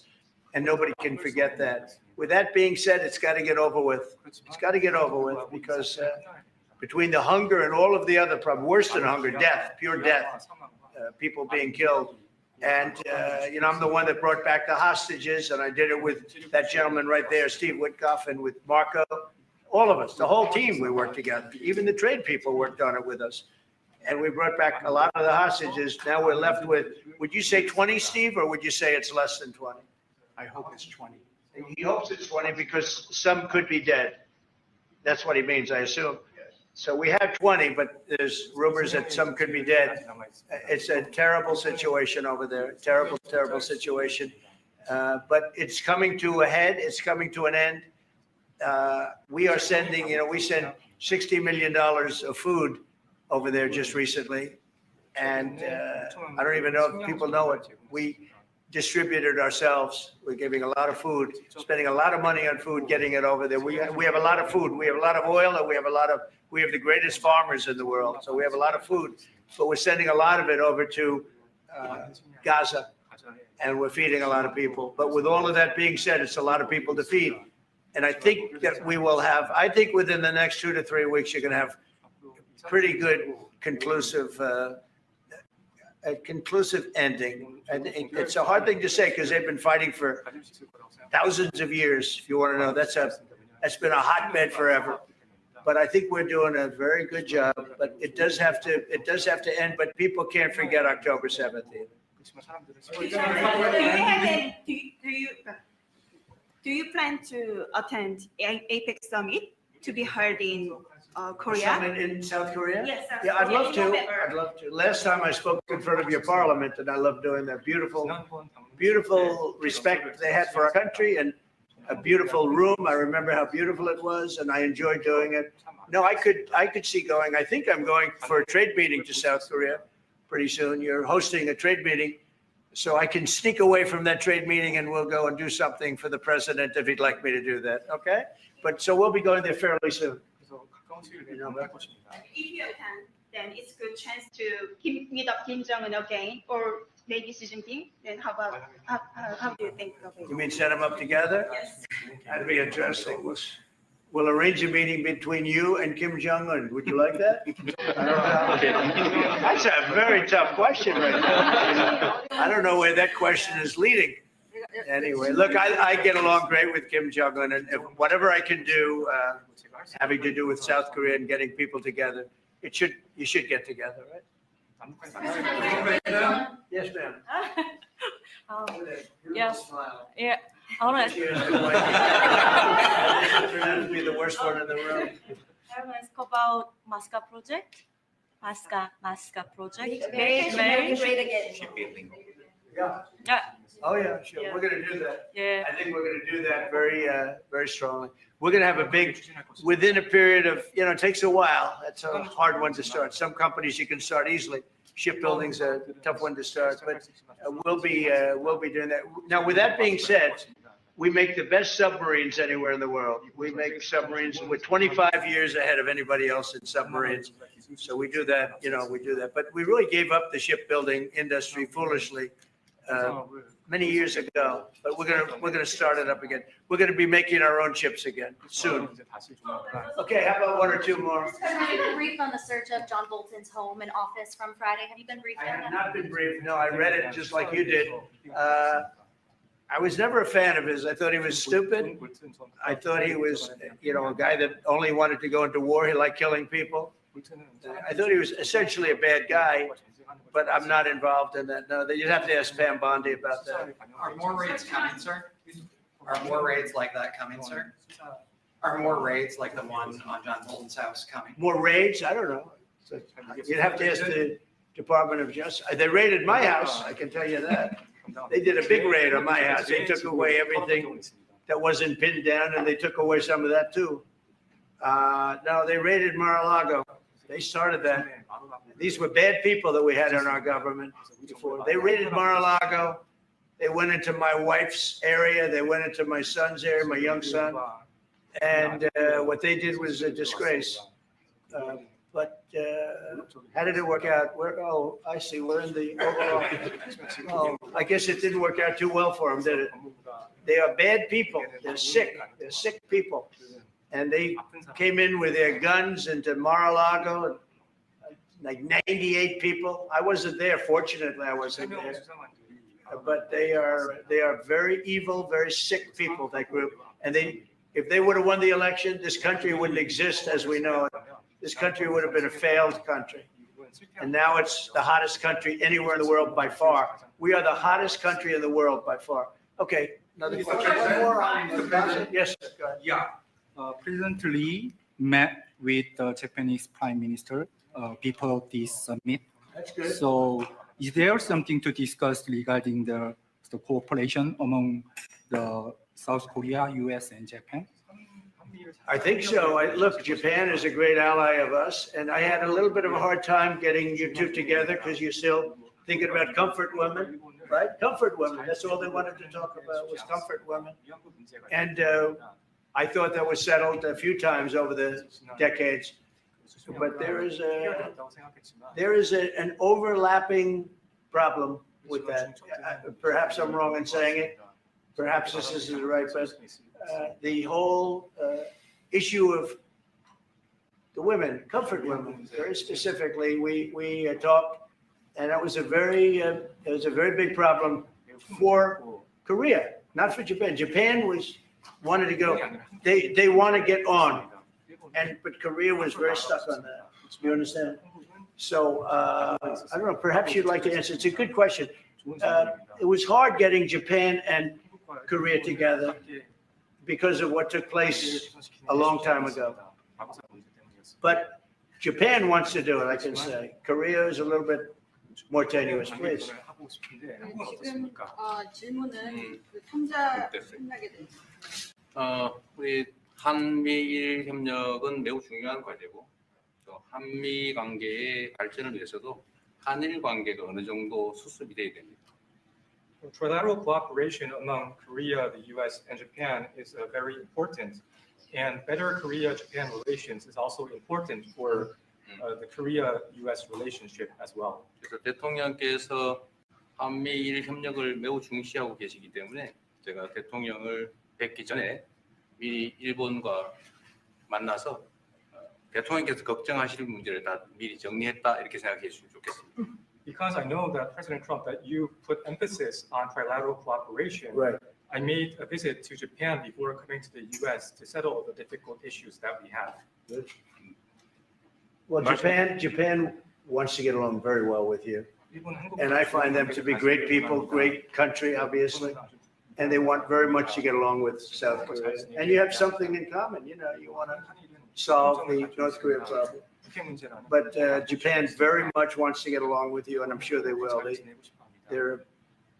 I find the people that I deal with to be wonderful people, as I do with you. 이번에 일본에 가서 이시바 총리를 만났을 때 그 전에 우리가 가지고 있던 여러 장애 요소들이 많이 제거됐다는 생각이 듭니다.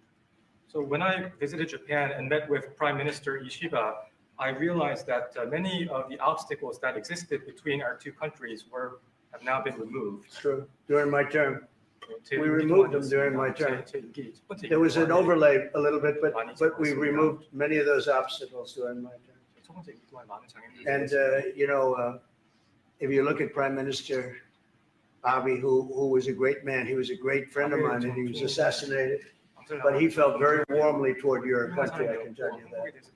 And the current Prime Minister, who I've gotten to know very well, feels the same way. So I think you're going to have a great relationship with Japan. Steve, go ahead. Just to close the loop on Gaza, is there a diplomatic push underway to try to get all this to end?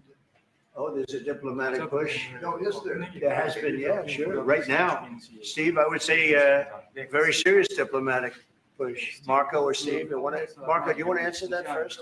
Yeah, it's never stopped. We've always looked to find a solution there. Ultimately, as the president said, we want it to end. It has to end with no Hamas. Steve, where are we? I would say that we wouldn't be anywhere but for the president's truth last week, which was a statement to Hamas that they better get their act together and get to the peace table. But for that, it would have been all stalled. So as usual, he is the man who moves it.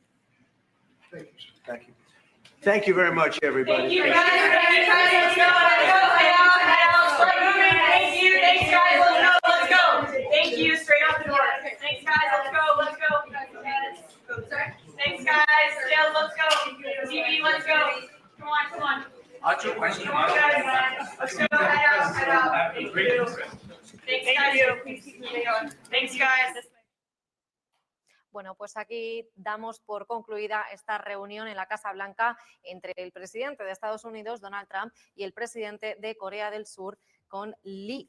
Bien, los puntos a destacar en los que han hablado en esta reunión es que Trump tal vez irá a China con Lee, de Corea del Sur. Ha dicho también que no le importaría renegociar el acuerdo con Corea del Sur. El presidente de Estados Unidos ha dicho también que habría una guerra nuclear entre Corea del Norte y Corea del Sur si la ex primera dama Hillary Clinton hubiera ganado las elecciones. O sea que, bueno, ha dicho también que Estados Unidos habría actuado si Corea del Norte hubiera atacado con armas nucleares a Corea del Sur.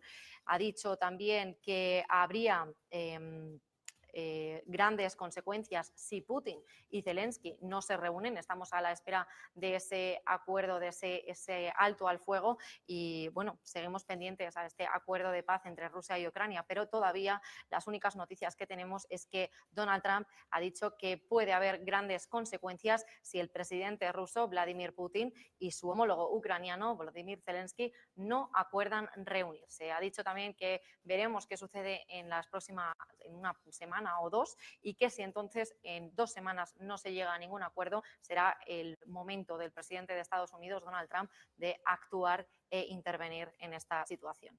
Además, ha dicho que si tiene que estar allí, estará y que logren un acuerdo o no, pero que hay mucha gente que está muriendo y esto necesita acabar. Estas han sido las palabras de Donald Trump y también ha destacado que están en un impulso diplomático muy serio sobre Gaza. Ha comentado también la situación que hemos vivido hoy con estas víctimas, sobre todo estas 5 periodistas que han fallecido ante este ataque israelí. También ha puesto el foco sobre la cumbre de la EPEC y ha dicho que le encantaría asistir y no descarta tampoco volver a Corea del Sur con el presidente.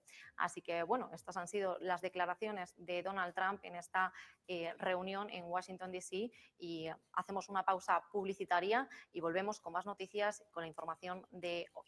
Muchas gracias.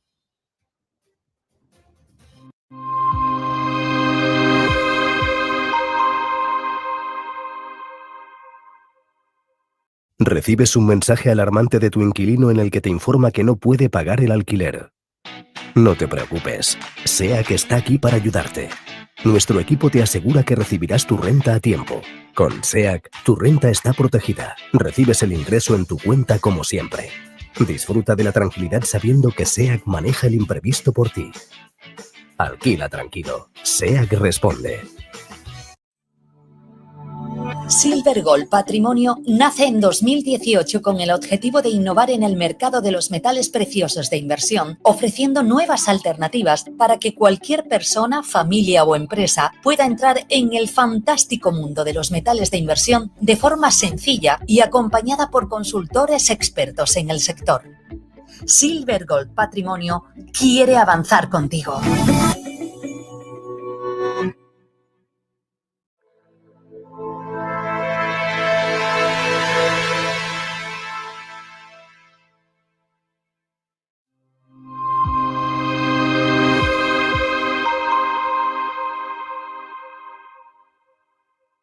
¿Qué cuento quieres hoy?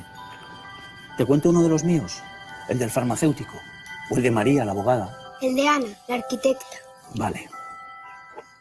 Eras una niña que soñaba con crear los edificios más impresionantes de la Tierra. Se pasaba el día dibujándolos. Sabía que algún día acabarían llegando a lo más alto de cada ciudad. Y que cualquier persona...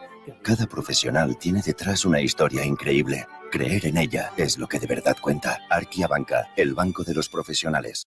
¿Te preocupa que tu inquilino no pague el alquiler? Sabemos que esto puede ser un desafío. Aunque los gastos son fáciles de calcular, El verdadero reto es gestionar la falta de pago por parte del inquilino. SEAC te ofrece una garantía de renta asegurada hasta que recuperes tu vivienda, pase el tiempo que pase. Relájate. SEAC se encarga de todo. Alquila tranquilo. SEAC responde. Silver Gold Patrimonio nace en 2018 con el objetivo de innovar en el mercado de los metales preciosos de inversión, ofreciendo nuevas alternativas para que cualquier persona, familia o empresa pueda entrar en el fantástico mundo de los metales de inversión de forma sencilla y acompañada por consultores expertos en el sector. Silver Gold Patrimonio quiere avanzar contigo.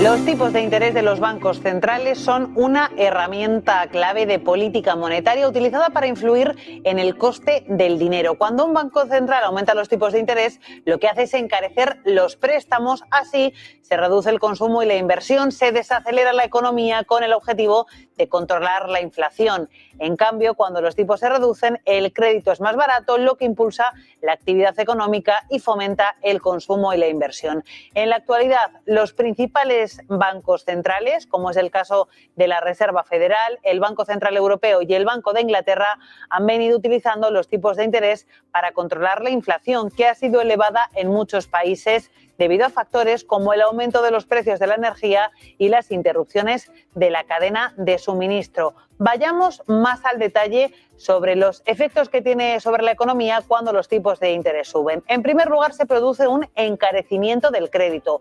Al aumentar los tipos, pedir préstamos, tanto hipotecarios, créditos empresariales, se vuelve más caro para empresas y consumidores, lo que tiende a reducir la inversión y el consumo. También genera una menor inflación. Al reducirse el gasto y la inversión, se modera la demanda, lo que puede ayudar a reducir el IPC. También, en el momento en el que los tipos se suben, hay un mayor atractivo para el ahorro, y es que los ahorros generan en esa situación más rendimiento, por lo que los consumidores tienden a gastar menos y a ahorrar más. Otro elemento que se produce cuando los tipos de interés suben es la apreciación de la moneda. Con tipos más altos, los inversores internacionales pueden ver la moneda del país como más atractiva, lo que fortalece su valor. También los tipos altos tienen impacto sobre el empleo. La demanda menor puede llevar a una ralentización económica, afectando negativamente al mercado de trabajo. ¿Los efectos cuando los tipos de interés bajan? Pues también son otros. En primer lugar, los créditos son más baratos. Bajar los tipos de interés hace que los préstamos sean más accesibles, lo que fomenta la inversión y el consumo. También se produce, cuando los tipos bajan, un aumento de la inflación. Al aumentar la demanda, se puede generar un incremento de los precios, lo que podría elevar el IPC. También se produce un desincentivo del ahorro. Los rendimientos de los ahorros disminuyen, lo que incentiva a las personas a gastar más que a ahorrar. Y también se produce una depreciación de la moneda. Con tasas más bajas, la moneda puede perder atractivo para los inversores internacionales, depreciando su valor. A la vez se produce un estímulo al empleo, el aumento de la actividad económica puede traducirse en más inversiones y, por lo tanto, más empleo. En resumen, los bancos centrales ajustan los tipos de interés para encontrar un equilibrio entre mantener la inflación bajo control y fomentar el crecimiento económico. Los cambios en los tipos afectan directamente al coste del crédito, a los niveles de consumo y también a los niveles de inversión. En última instancia, afectan al bienestar económico general. Actualmente, los principales bancos centrales del mundo, salvo el Banco de Japón, han iniciado un periodo de moderación de los tipos de interés tras un periodo previo de endurecimiento para controlar la inflación. El objetivo ahora pasa por volver a reactivar la economía y el mercado de trabajo, intentando, eso sí, que la inflación se siga manteniendo a raya. El golpe es durísimo y está haciendo que el mercado vuele. Ya no hay quien aguante a Donald Trump. La envidia ayer espectacular arriba. Mejor de... Pero esto destapa todas las cartas. El mercado arriba, el oro abajo, pero los bonos arriba. ¿Qué escenario te queda? El de endeudarte más. Es la noticia principal. No tendrás nada y serás feliz. Pues quédatelo tú. Frenado a Donald Trump los aranceles. El mercado está, ¡boom!, arriba.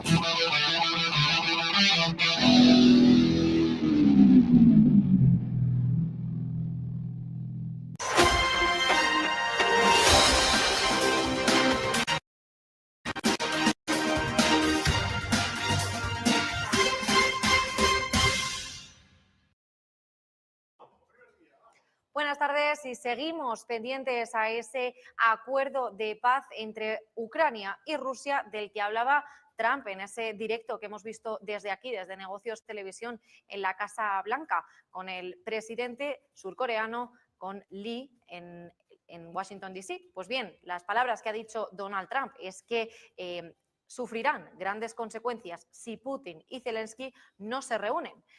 Ha dicho que el lunes podría haber grandes consecuencias, ha dicho este lunes que podría haber grandes consecuencias si el presidente ruso Vladimir Putin y su homólogo ucraniano Volodymyr Zelensky no acuerdan reunirse. Han dicho también que veremos qué sucede en la próxima semana o incluso dos, y es en el momento en el que el presidente de Estados Unidos, Donald Trump, intervendrá en el caso de que en estas 2 semanas no se llegue a ningún acuerdo. Ha dicho también que si tengo que estar allí, allí estaré. Eso es lo que Donald Trump advierte tanto a Putin como a Zelensky. Logramos el acuerdo o no, pero mucha gente está muriendo y quiere lograrlo. Estas han sido las palabras de Donald Trump a los periodistas durante su reunión con el presidente surcoreano Lee Jae-yong. Eso sí, ahora en Francia, el primer ministro francés pedirá el voto de confianza el próximo 8 de septiembre. Para asegurarse ese plan presupuestario, el primer ministro francés, Bayrou, ha anunciado este lunes que solicitará un voto de confianza en el Parlamento y será a partir del próximo 8 de septiembre para poder así asegurar respaldo político a su impopular ya plan presupuestario. La medida, poco habitual en la reciente política francesa, se ha producido después de esa presentación de un ajuste fiscal de más de 40.000 millones de euros, que además incluye recortes en ese gasto social francés. La propuesta que busca, según Bayrou, es hacer frente al peligro del sobreendeudamiento, que ha provocado ya el rechazo tanto de la oposición de la izquierda como la de la derecha. Es una cuestión de claridad y responsabilidad democrática. Estas han sido las declaraciones de Bayrou en una rueda de prensa que se ha llevado a cabo esta mañana, anticipando un otoño políticamente turbulento. Los recortes han sido drásticos y buscan reducir ese déficit fiscal y así poder calmar los mercados financieros. Pero ojo, porque enfrenta un Parlamento fragmentado con un gobierno en minoría. Bayrou también ha insistido en que hace falta una clarificación sobre la situación presupuestaria y la forma de corregirla, y el lugar donde hacerlo es en el Parlamento y no en los desórdenes de las calles. Atención también con Francia, porque se une a Estados Unidos y refuerza la presencia militar en el Mar del Caribe contra el narcotráfico. Bien, esta es una noticia que nos llega, que es en medio de una creciente presión internacional sobre el gobierno de Nicolás Maduro. Francia ha anunciado ya el envío de buques militares a su territorio de ultramar en el Caribe, Guadalupe, como parte de una operación conjunta para combatir las redes del narcotráfico en la región. La medida que han propuesto es que coincide con el despliegue naval de Estados Unidos cerca de Venezuela. Además, se quieren centrar en frenar esa actividad del cártel de los soles. Trinidad y Tobago, por su parte, ya respaldaron públicamente la operación de Washington y además se ofreció a colaborar logísticamente si fuera necesario para proteger a Guyana.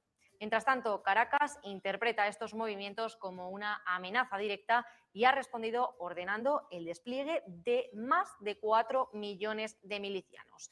Francia asegura que su presencia en la zona busca proteger sus territorios y, sobre todo, apoyar la cooperación internacional frente al crimen organizado que ya afecta a toda la región francesa. Además, otra noticia es que Musk demanda a Apple y OpenAI por un presunto esquema anticompetitivo en inteligencia artificial. Y ojo, porque acusa a las dos empresas de unirse para mantener sus monopolios. El magnate estadounidense Elon Musk ha demandado ya a las empresas de Apple y a OpenAI por un por un presunto esquema anticompetitivo para perjudicar a sus rivales en el desarrollo de la inteligencia artificial. La demanda fue presentada por la startup XAI y por la red social X, dos de las empresas de Elon Musk, y además alegan que el fabricante del iPhone y el creador de ChatGPT se han coludido para preservar sus respectivos monopolios en los mercados de smartphones, sobre todo en inteligencia artificial generativa. Además, acusa a Apple de perjudicar a los rivales de OpenAI en su tienda de App Store, lo que tendría un impacto negativo en XAI a través de Grok, en su chatbot que lidera Elon Musk, diseñado para competir directamente con ChatGPT. Una actuación que desde luego no nos viene por sorpresa, porque esto ya se ha repetido anteriormente, y es que Musk ya amenazó con demandar a Apple por una clara violación de antimonopolio, después de acusar a la firma de la manzana de comportarse de una manera que impide que cualquier empresa de inteligencia artificial, aparte de OpenAI, alcance el número 1 en la aplicación de App Store en iPhone. El CEO de OpenAI, Sam Altman, ha respondido ante esta acusación y ha asegurado que Musk también favorece sus propios productos a través de la red social de su propiedad. Por tanto, es una afirmación sorprendente, dado que lo que ya he escuchado sobre las supuestas acciones de Elon para manipular a X ha sido en beneficio propio y de sus propias empresas también. Esto es lo que señalaba Altman, el CEO de OpenAI. La disputa entre Musk y Altman no es nueva, y en febrero de este año el CEO de OpenAI ya rechazó de manera tajante una oferta de compra lanzada por el fundador de Tesla, por Musk, y un grupo de inversores también que querían adquirir la empresa tecnológica de OpenAI y que valoraba la compañía en 97.400 millones de dólares. Por tanto, veremos si vuelve a ocurrir lo que pasó con las acusaciones de Elon Musk a Sam Altman, que se quedaron ahí, o si esta denuncia de Elon Musk a Apple y OpenAI, por su parte, llegan a algunas conclusiones negativas. Además, siguiendo en el sector tecnológico, en la inteligencia artificial, el fundador de IA en Google dice que se llega ya demasiado tarde para aquellos que quieran doctorarse en inteligencia artificial. Bien, Jad Tarifi, el fundador del equipo de inteligencia generativa en Google, advierte eso, que ya es demasiado tarde para poder comenzar un doctorado si se quisiera en inteligencia artificial.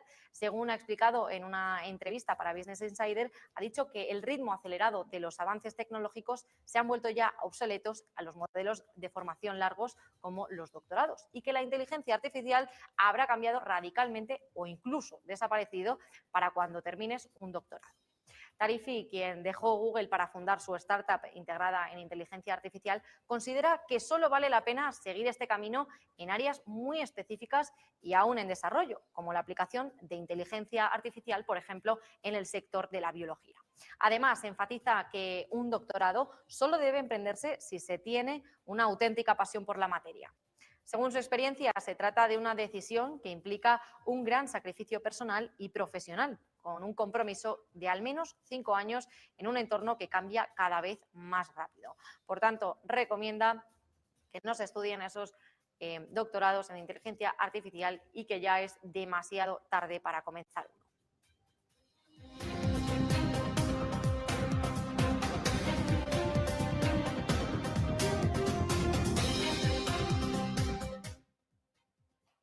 Bueno, pues eso ha sido todo por hoy.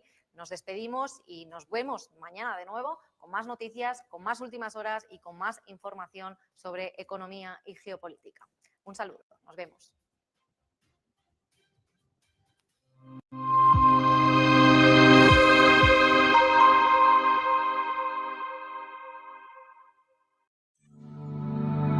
Silver Gold Patrimonio nace en 2018 con el objetivo de innovar en el mercado de los metales preciosos de inversión, ofreciendo nuevas alternativas para que cualquier persona, familia o empresa pueda entrar en el fantástico mundo de los metales de inversión de forma sencilla y acompañada por consultores expertos en el sector. Silver Gold Patrimonio quiere avanzar contigo. Mudarte de ciudad es un gran cambio y alquilar tu casa puede parecer arriesgado. ¿Estará tu vivienda protegida? Con SEAC, olvídate de preocupaciones. Nosotros garantizamos tu renta, pase lo que pase. Disfruta de tu nueva etapa con total confianza. Alquila tranquilo. SEAC responde. ¿Qué cuento quieres hoy? ¿Te cuento uno de los míos? ¿El del farmacéutico? ¿O el de María, la abogada? El de Ana, la arquitecta. Vale. Eres una niña que soñaba con crear los edificios más impresionantes de la Tierra. Se pasaba el día dibujándolos. Sabía que algún día acabarían llegando a lo más alto de cada ciudad. Y que cualquier persona... Cada profesional tiene detrás una historia increíble. Creer en ella es lo que de verdad cuenta. Arquia Banca, el banco de los profesionales.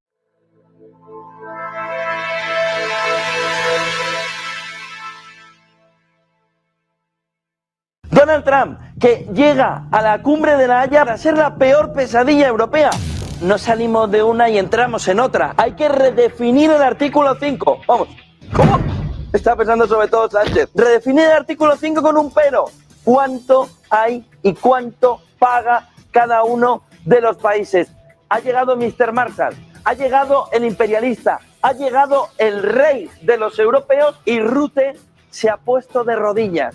Gracias a ti, los europeos estamos gastando a expuertas. Gracias a ti, en una posición de Rutte que da absoluta vergüenza ajena. Porque Rutte es un perdedor de elecciones que entonces han dicho, vente a la OTAN, que es parte de la fiesta. Y ahí llevaron a Rutte para que no le faltara trabajo. Le han puesto a un europeo para que le lama los zapatos al estadounidense. Y entonces ha venido el estadounidense, se ha puesto la gorra y ha dicho, bienvenido, Mr. Marshall. Quita, leche, quita, ¿no? No, debería pensar, qué pesado. Con la sonrisita esta que le deben enseñar en el club. ¿Te hace gracia que tengamos que destinar dinero de la educación y de la sanidad a que tú compres armas? ¿De dónde sale el puñetero dinero? De ti. El 5% es imposible para Europa. ¿Dónde está el objetivo? Aquí. El 5%. Todo esto, 5%. Así tenéis narices para decir cómo vais a sacar el 5%. Decid la verdad una puñetera vez. ¿Qué es Bitcoin? Hoy vamos a explicarles qué es exactamente Bitcoin, explicándoles los conceptos básicos para que entiendan esta criptomoneda de la que todo el mundo lleva años hablando. Esta explicación les servirá para saber también qué son exactamente las criptomonedas y cómo funcionan, para que puedan tener una noción un poco menos técnica de cómo funciona todo esto y a lo que nos referimos con cada término. Bitcoin es una criptomoneda o moneda virtual, concretamente la primera que fue desarrollada. Es la criptomoneda que le ha marcado el camino a todas las demás que llegaron después utilizando su tecnología. Esta tecnología es la cadena de bloques o tecnología blockchain y también se utiliza para otras cosas. La primera de las criptomonedas fue creada por Satoshi Nakamoto, que es el seudónimo que corresponde a una persona que nadie sabe exactamente quién es, aunque sí que es cierto que ha habido muchas teorías. Esta persona publicó en 2009 un artículo en el que describía un sistema de pagos P2P al que llamó Bitcoin. Al cabo de unos meses, él mismo publicó la primera versión del software que permite gestionar la red de la moneda y que además empieza a interactuar con los primeros interesados en foros. La cantidad total de bitcoins que se emiten cada año está determinada por su algoritmo y pasa lo mismo con el resto de criptomonedas. Bitcoin está desarrollado para que cada 4 años se reduzca por 2 su producción y para que solo se emitan un total de 21 millones de bitcoins. Después simplemente dejarán de crearse. Esto es una diferencia fundamental con las monedas convencionales, puesto que los bancos modifican su valor a su libre albedrío. Por lo tanto, las monedas se pueden devaluar, mientras que Bitcoin quiere ofrecer algo más de estabilidad. En definitiva, entre los usos más destacados de Bitcoin cabe mencionar los siguientes, como por ejemplo pagar utilizando estas propias criptomonedas, obtener intereses por los Bitcoins que poseas, algo similar al concepto de un depósito bancario, también obtener un préstamo utilizando como garantía tus Bitcoins, cubrir tu exposición financiera con derivados en mercados regulados y por último obtener réditos de inversión mediante la compraventa de Bitcoins al ser un activo que teóricamente tiende a revalorizarse en un escenario de demanda constante.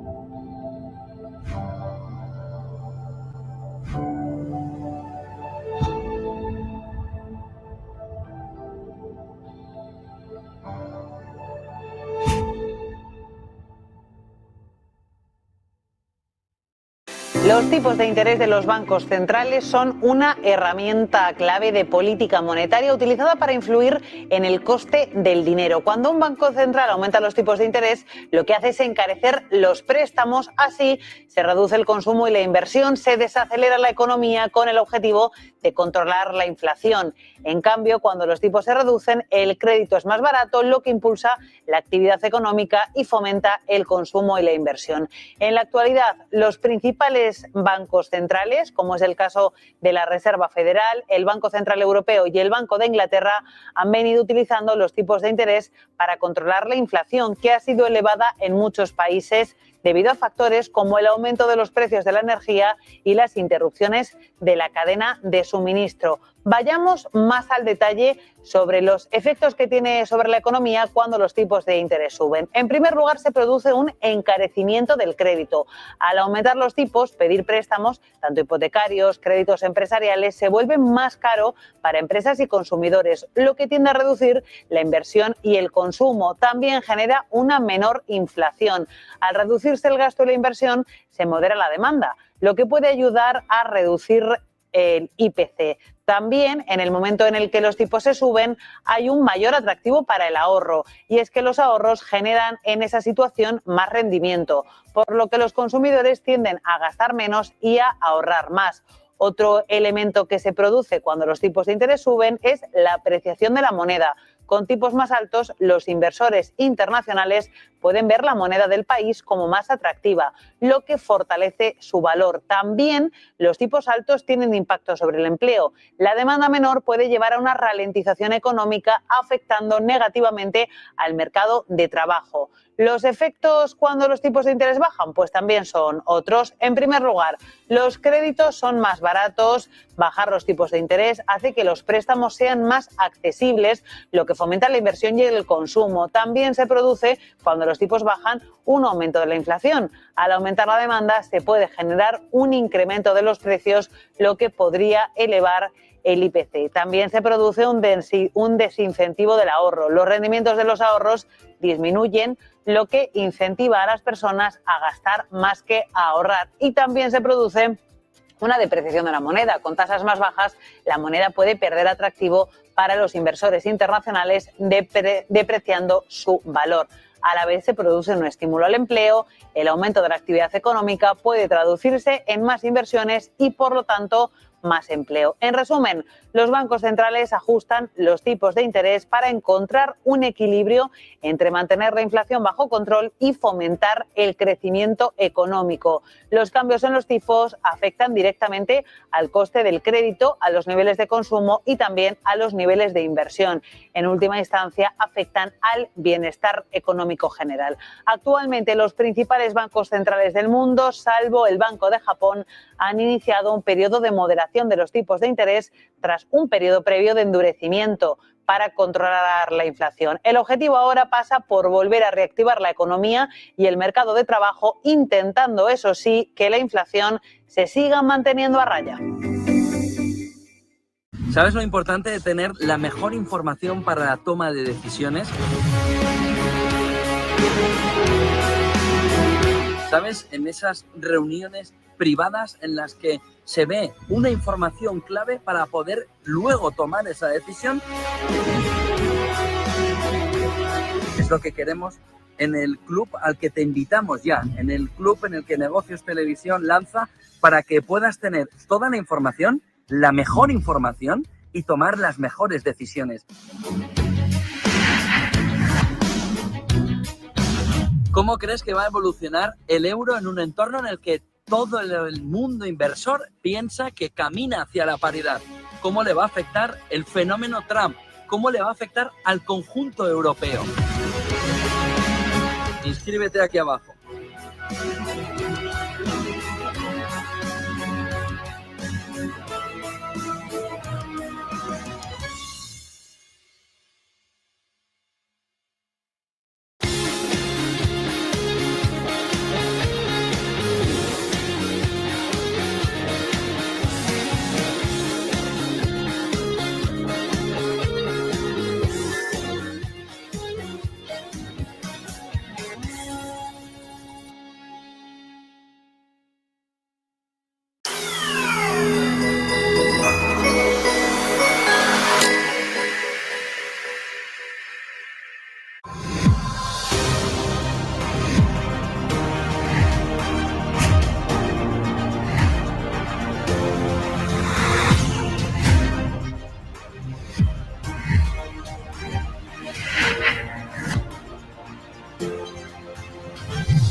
¿Sabes lo importante de tener la mejor información para la toma de decisiones? ¿Sabes? En esas reuniones privadas en las que se ve una información clave para poder luego tomar esa decisión. Es lo que queremos en el club al que te invitamos ya, en el club en el que Negocios Televisión lanza para que puedas tener toda la información, la mejor información y tomar las mejores decisiones. ¿Cómo crees que va a evolucionar el euro en un entorno en el que todo el mundo inversor piensa que camina hacia la paridad? ¿Cómo le va a afectar el fenómeno Trump? ¿Cómo le va a afectar al conjunto europeo?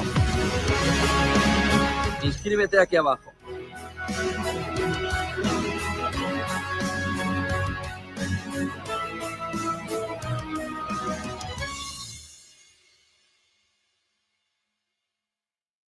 El mundo mira a España, Europa mira a España, Latinoamérica está mirando a España. ¿Por qué?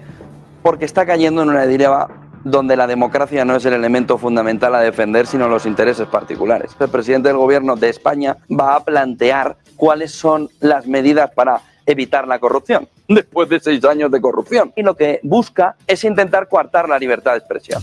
Primero, con la constitución de unos medios palmeros alrededor de la fotografía del gobierno, donde lo importante es el culto al líder. Lo importante es que todo el mundo te aplauda, lo importante es llevarte a 2 o 3 periodistas a tu tele pública para que eso ya sea un escándalo y entonces coarten la libertad de expresión. Y no contentos con eso, no te gusta que te hagan el caiga quien caiga a ti. Porque claro, cuando le hacían a Cifuentes era jarabe democrático. Si te lo hacen a ti, pues entonces eso es antidemocrático.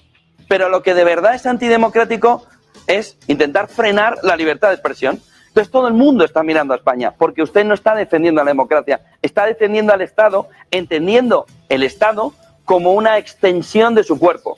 Y eso es lo que quiere el gobierno.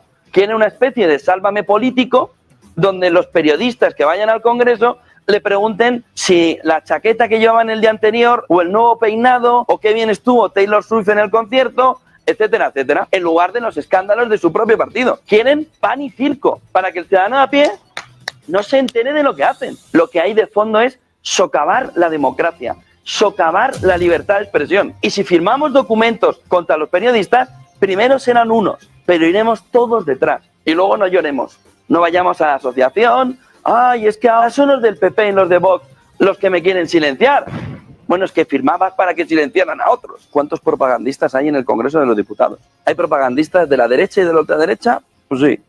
Ahora, ¿hay propagandistas de la izquierda? ¿O están todos o no hay ninguno? Porque el relato tiene que ser único y ese mensaje tiene que ser de la izquierda. Tanto han odiado épocas pasadas que están empezando a asimilar algunos aspectos de ellas. Shh. Silencio. Menos lecciones. Pedrito.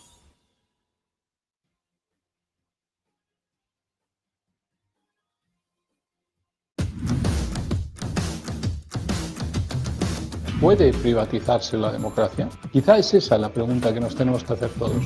Un globalismo que afecta a todo lo que sustenta nuestras vidas. Realidad económica tangible, necesaria de analizar.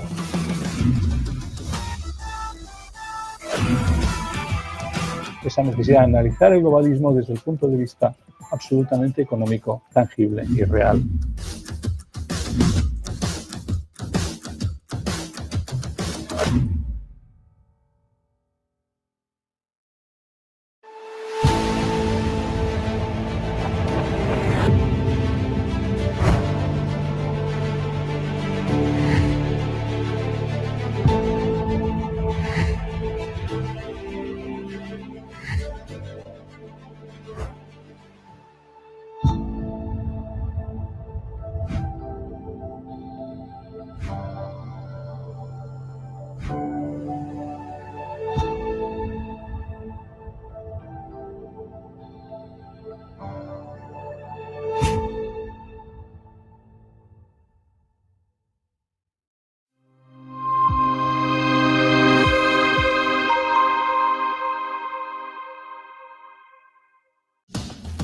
El futuro te está llamando.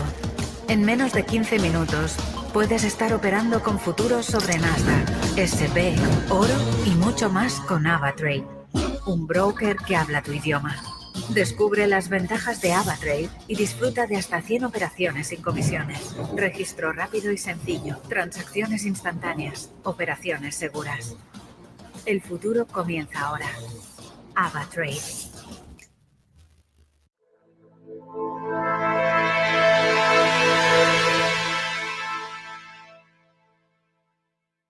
Donald Trump, que llega a la cumbre de La Haya para ser la peor pesadilla europea. No salimos de una y entramos en otra. Hay que redefinir el artículo 5. Vamos. ¿Cómo? Está pensando sobre todo Sánchez. Redefinir el artículo 5 con un pero.